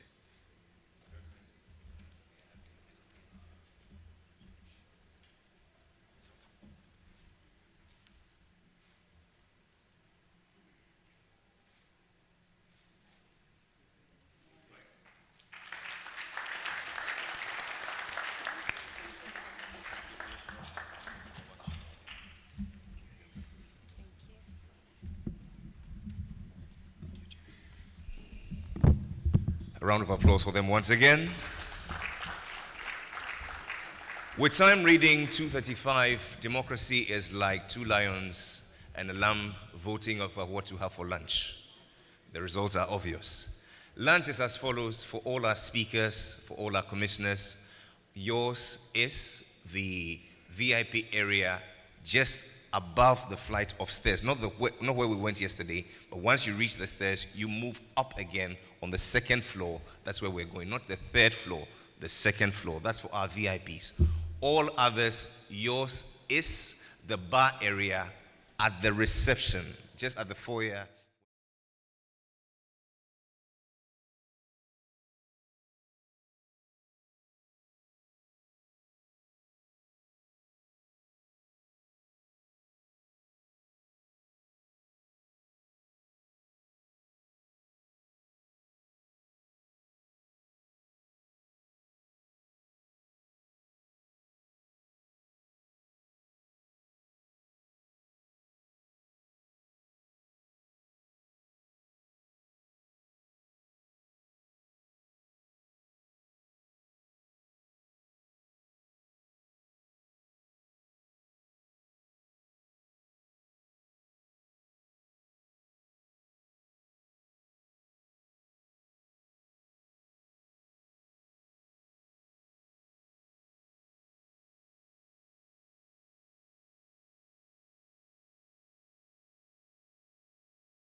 representative of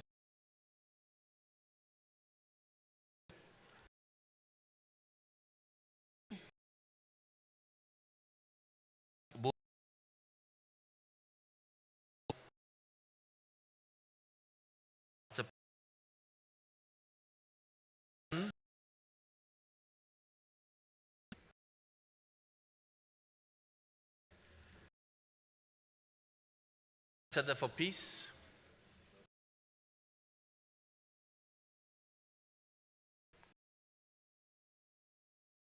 and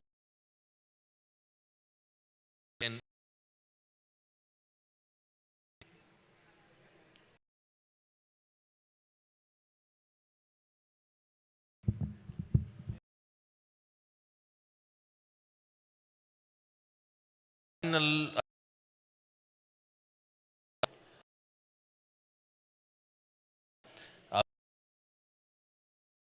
office outside.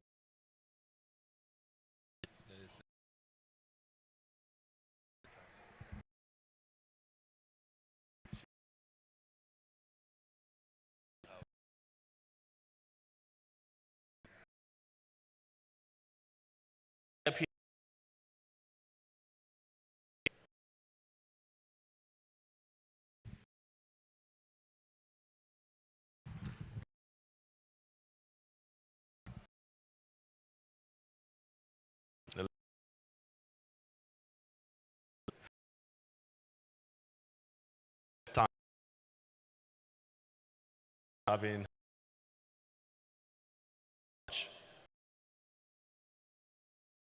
but advice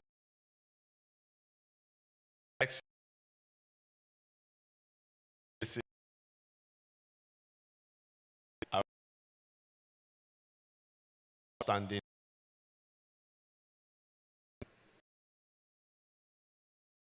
and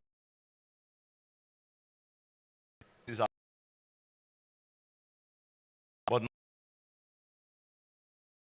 do or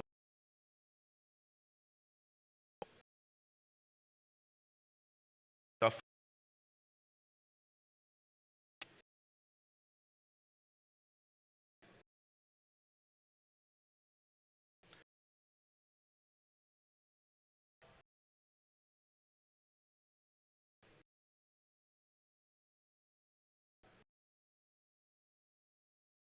of democracy.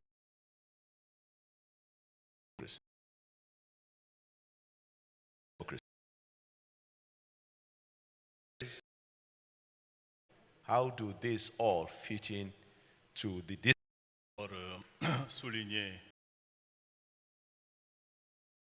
Dire quoi? Cela veut dire que et qui dit coexistence. Je pense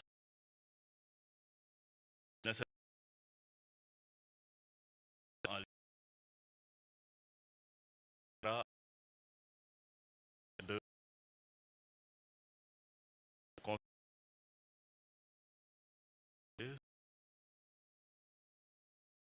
une union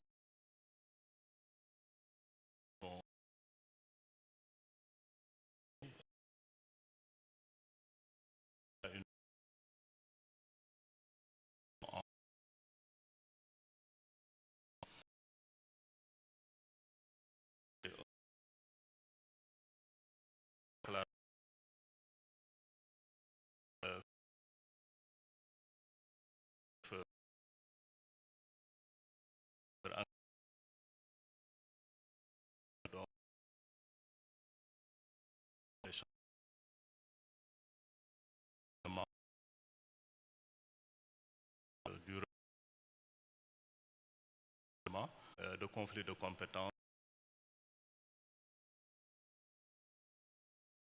Donc,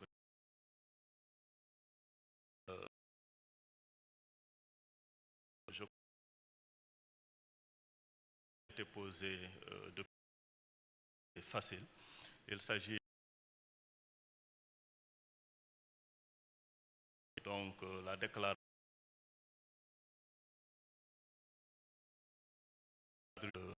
Canalisation.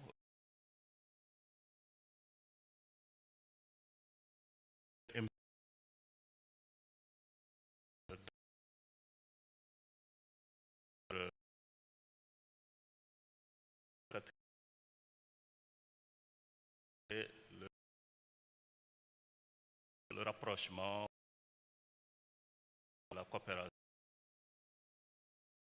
et 23.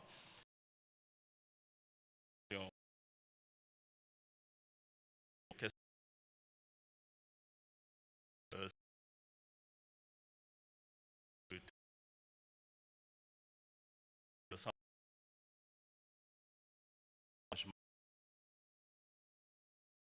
c'est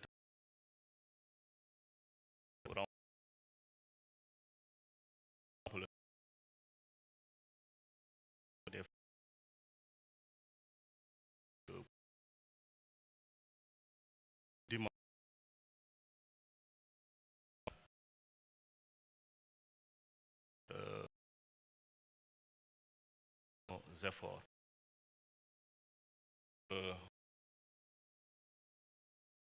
Pour formuler.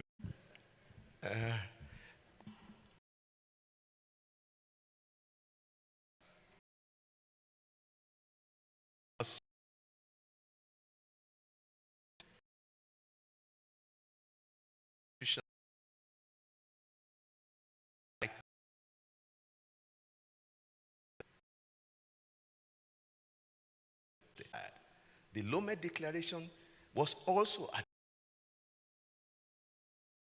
ECOWAS. Is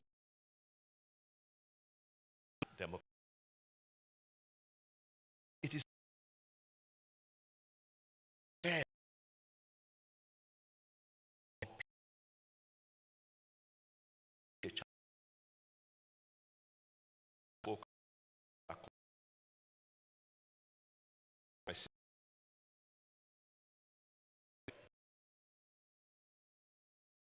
Guess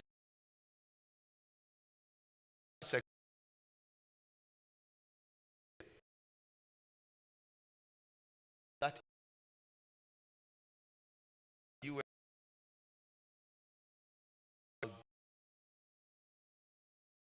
speak.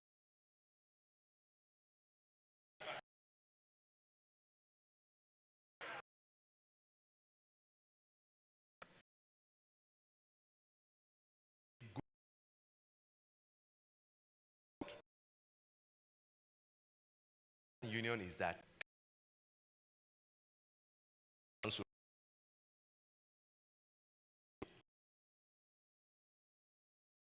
for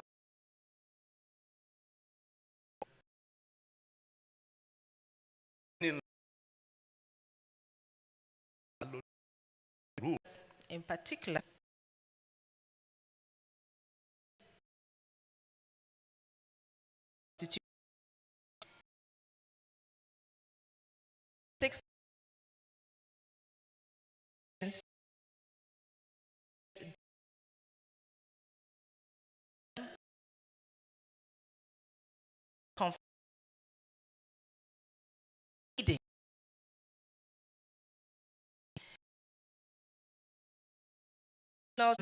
that the UN Secretariat of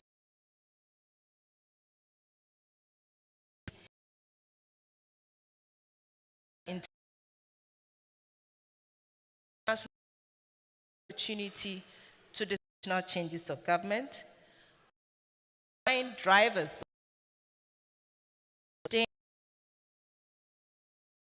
and both the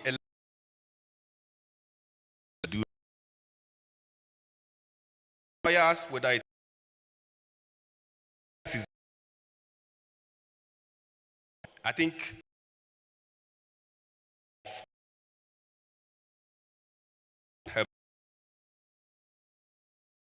I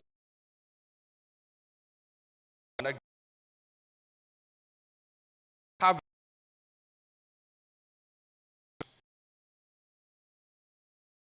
many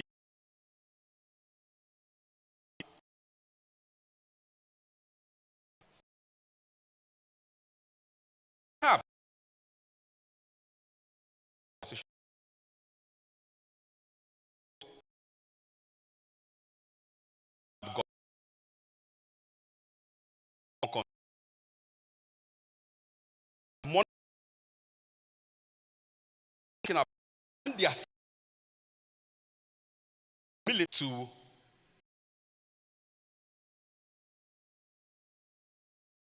to that fund after prominent solution to their huge stories from the current leaders.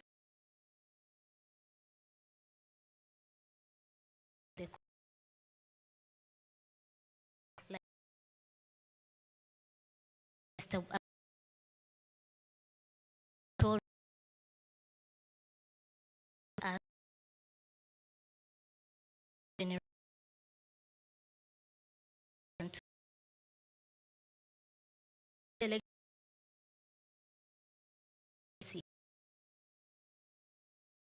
my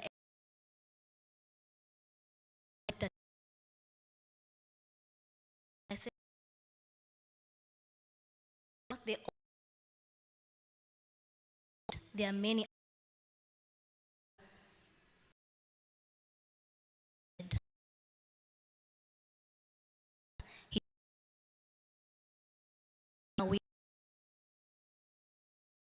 stories that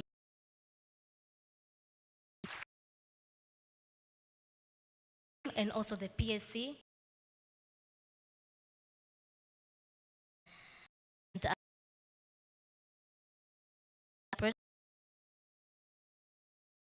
and yeah, okay.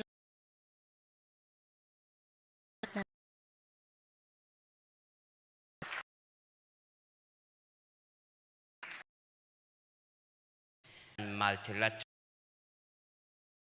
the ensuring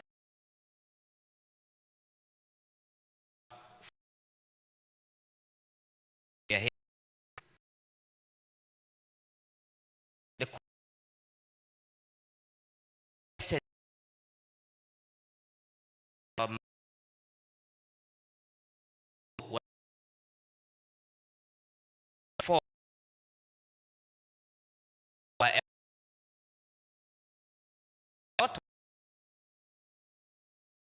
to action plans on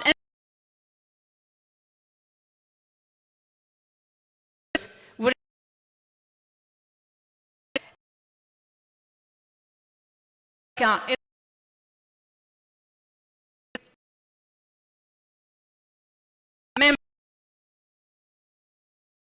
for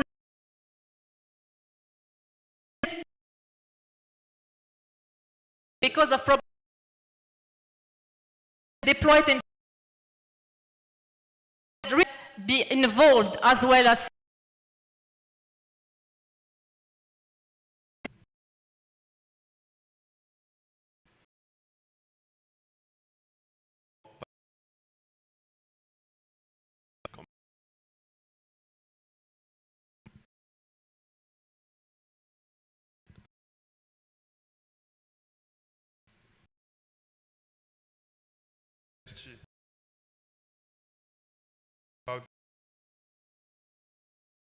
please.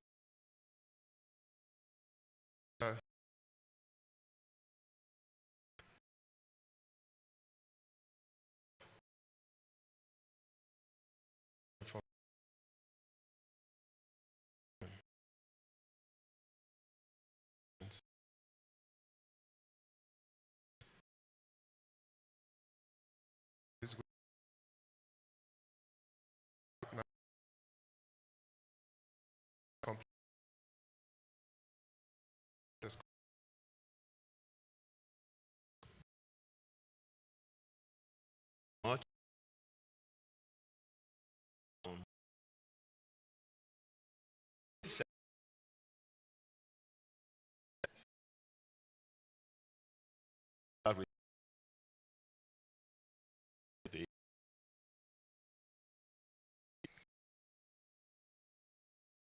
this question.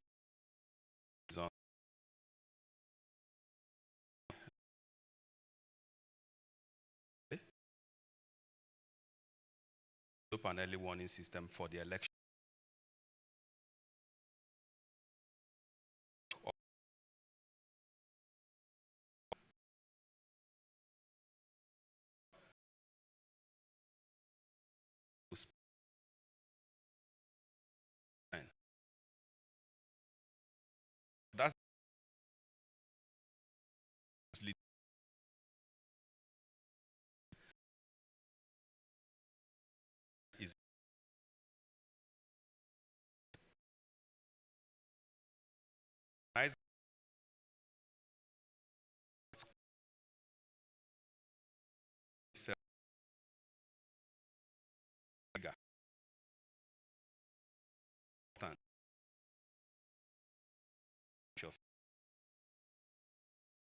It's 5.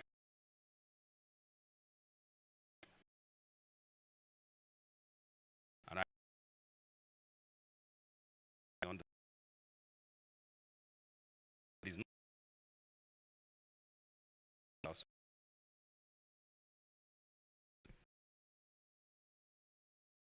Very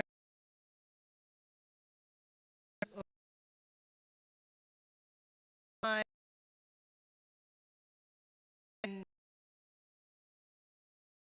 payment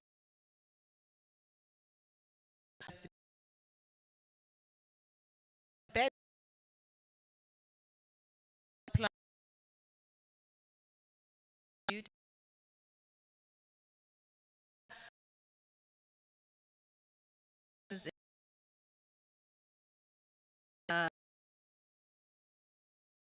and years now.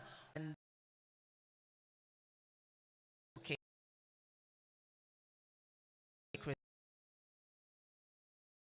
Steps.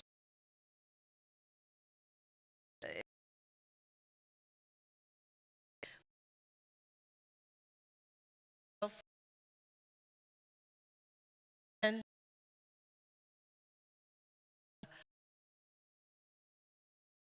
have Modérateur, monsieur le commissaire.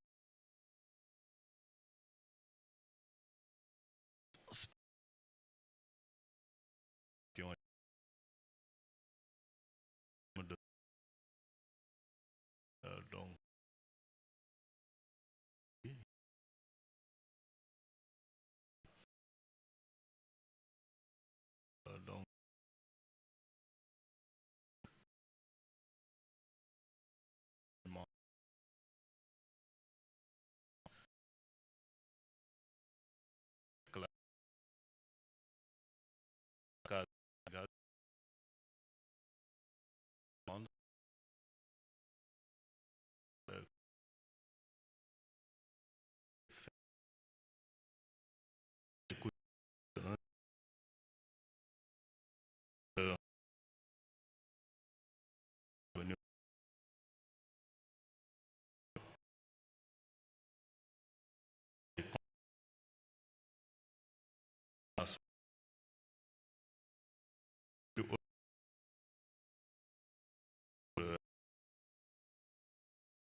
I don't think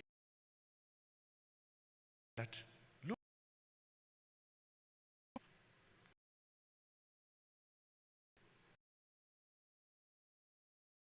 constitutional military about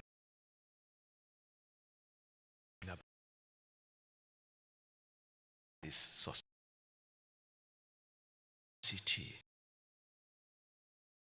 Talking of effect.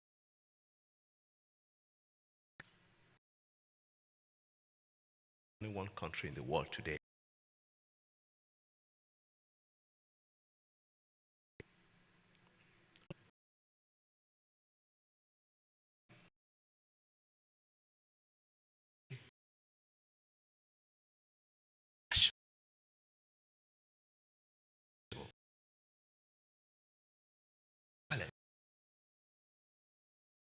it was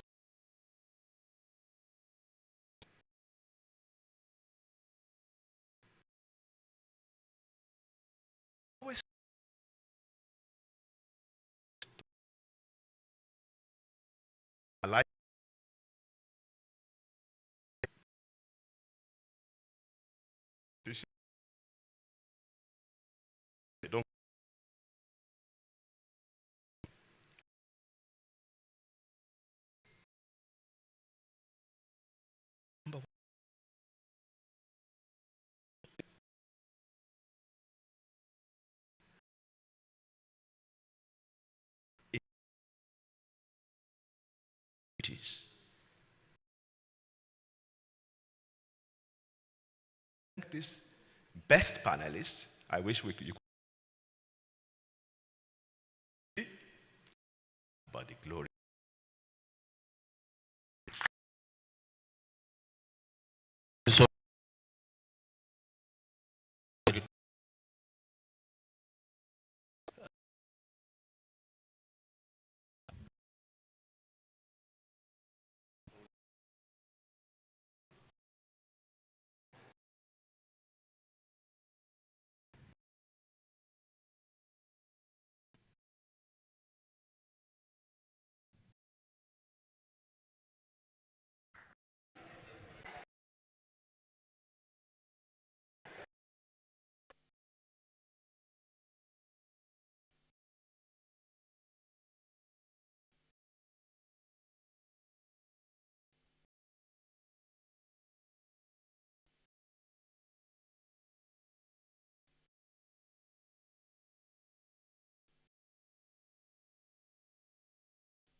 the Deputy Minister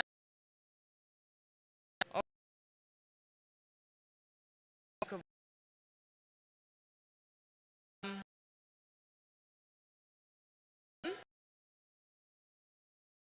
the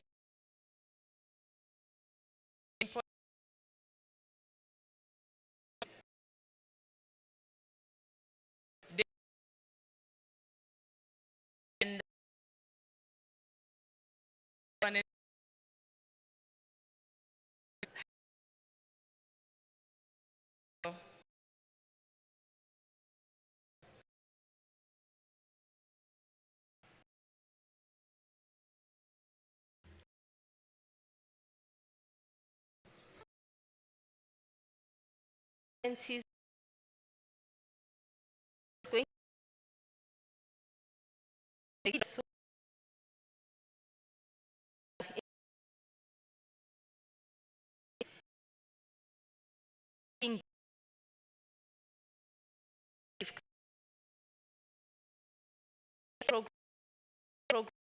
in order to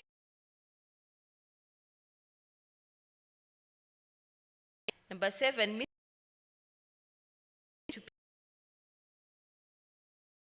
complicates the peace. Citizens are well mission if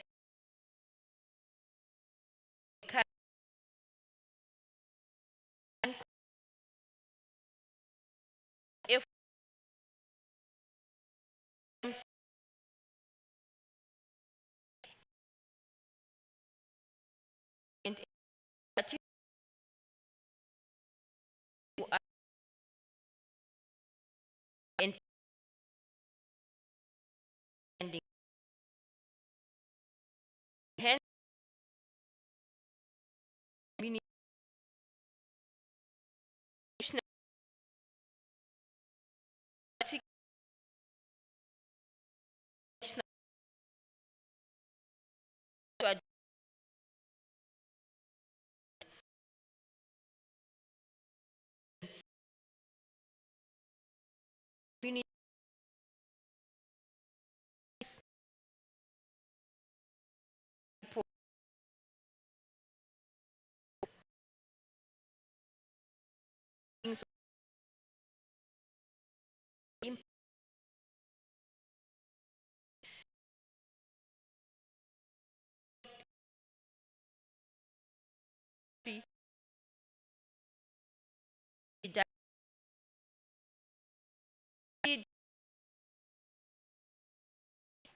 through need to invest more in building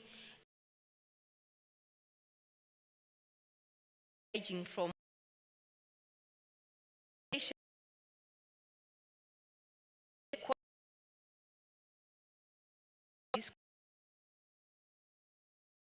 public institution should continue and to be circulated to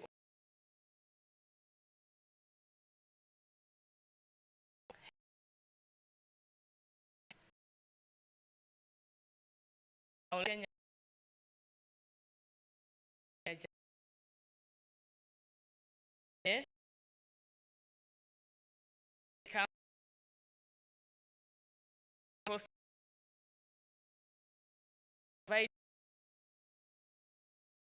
That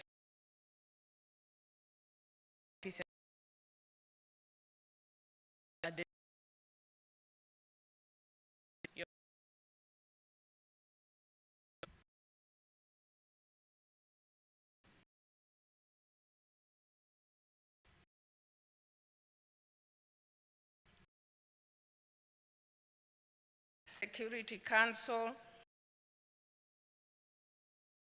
and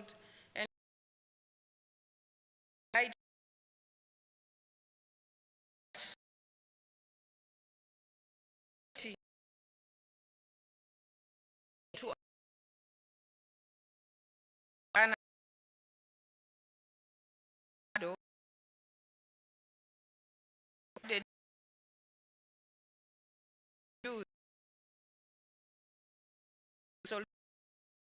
Since my assignment is to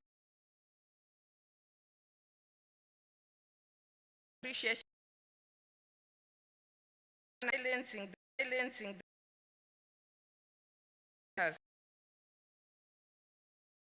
initiative that you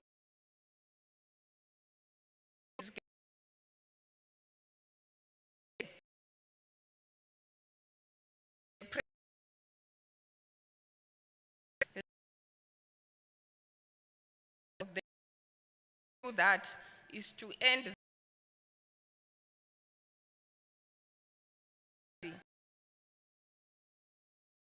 this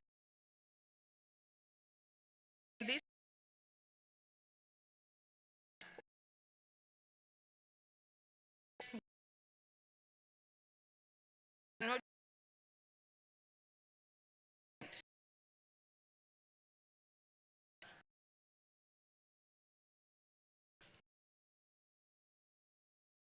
people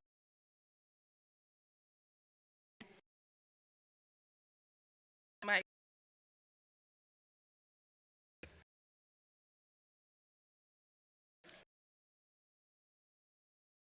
gun as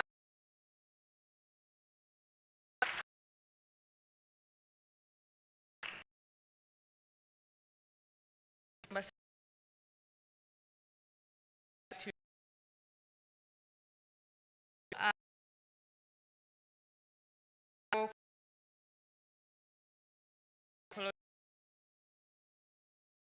you are as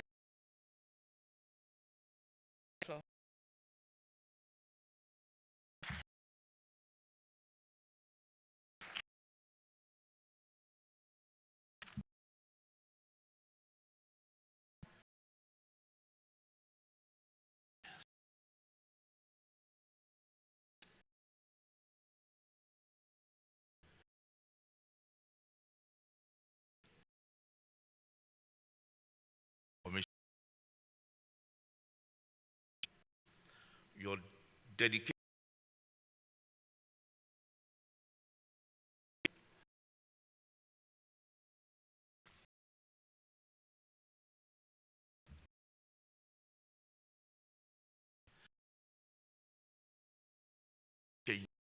your commitment to fostering dialogue is truly Honorable Deputy Minister. Your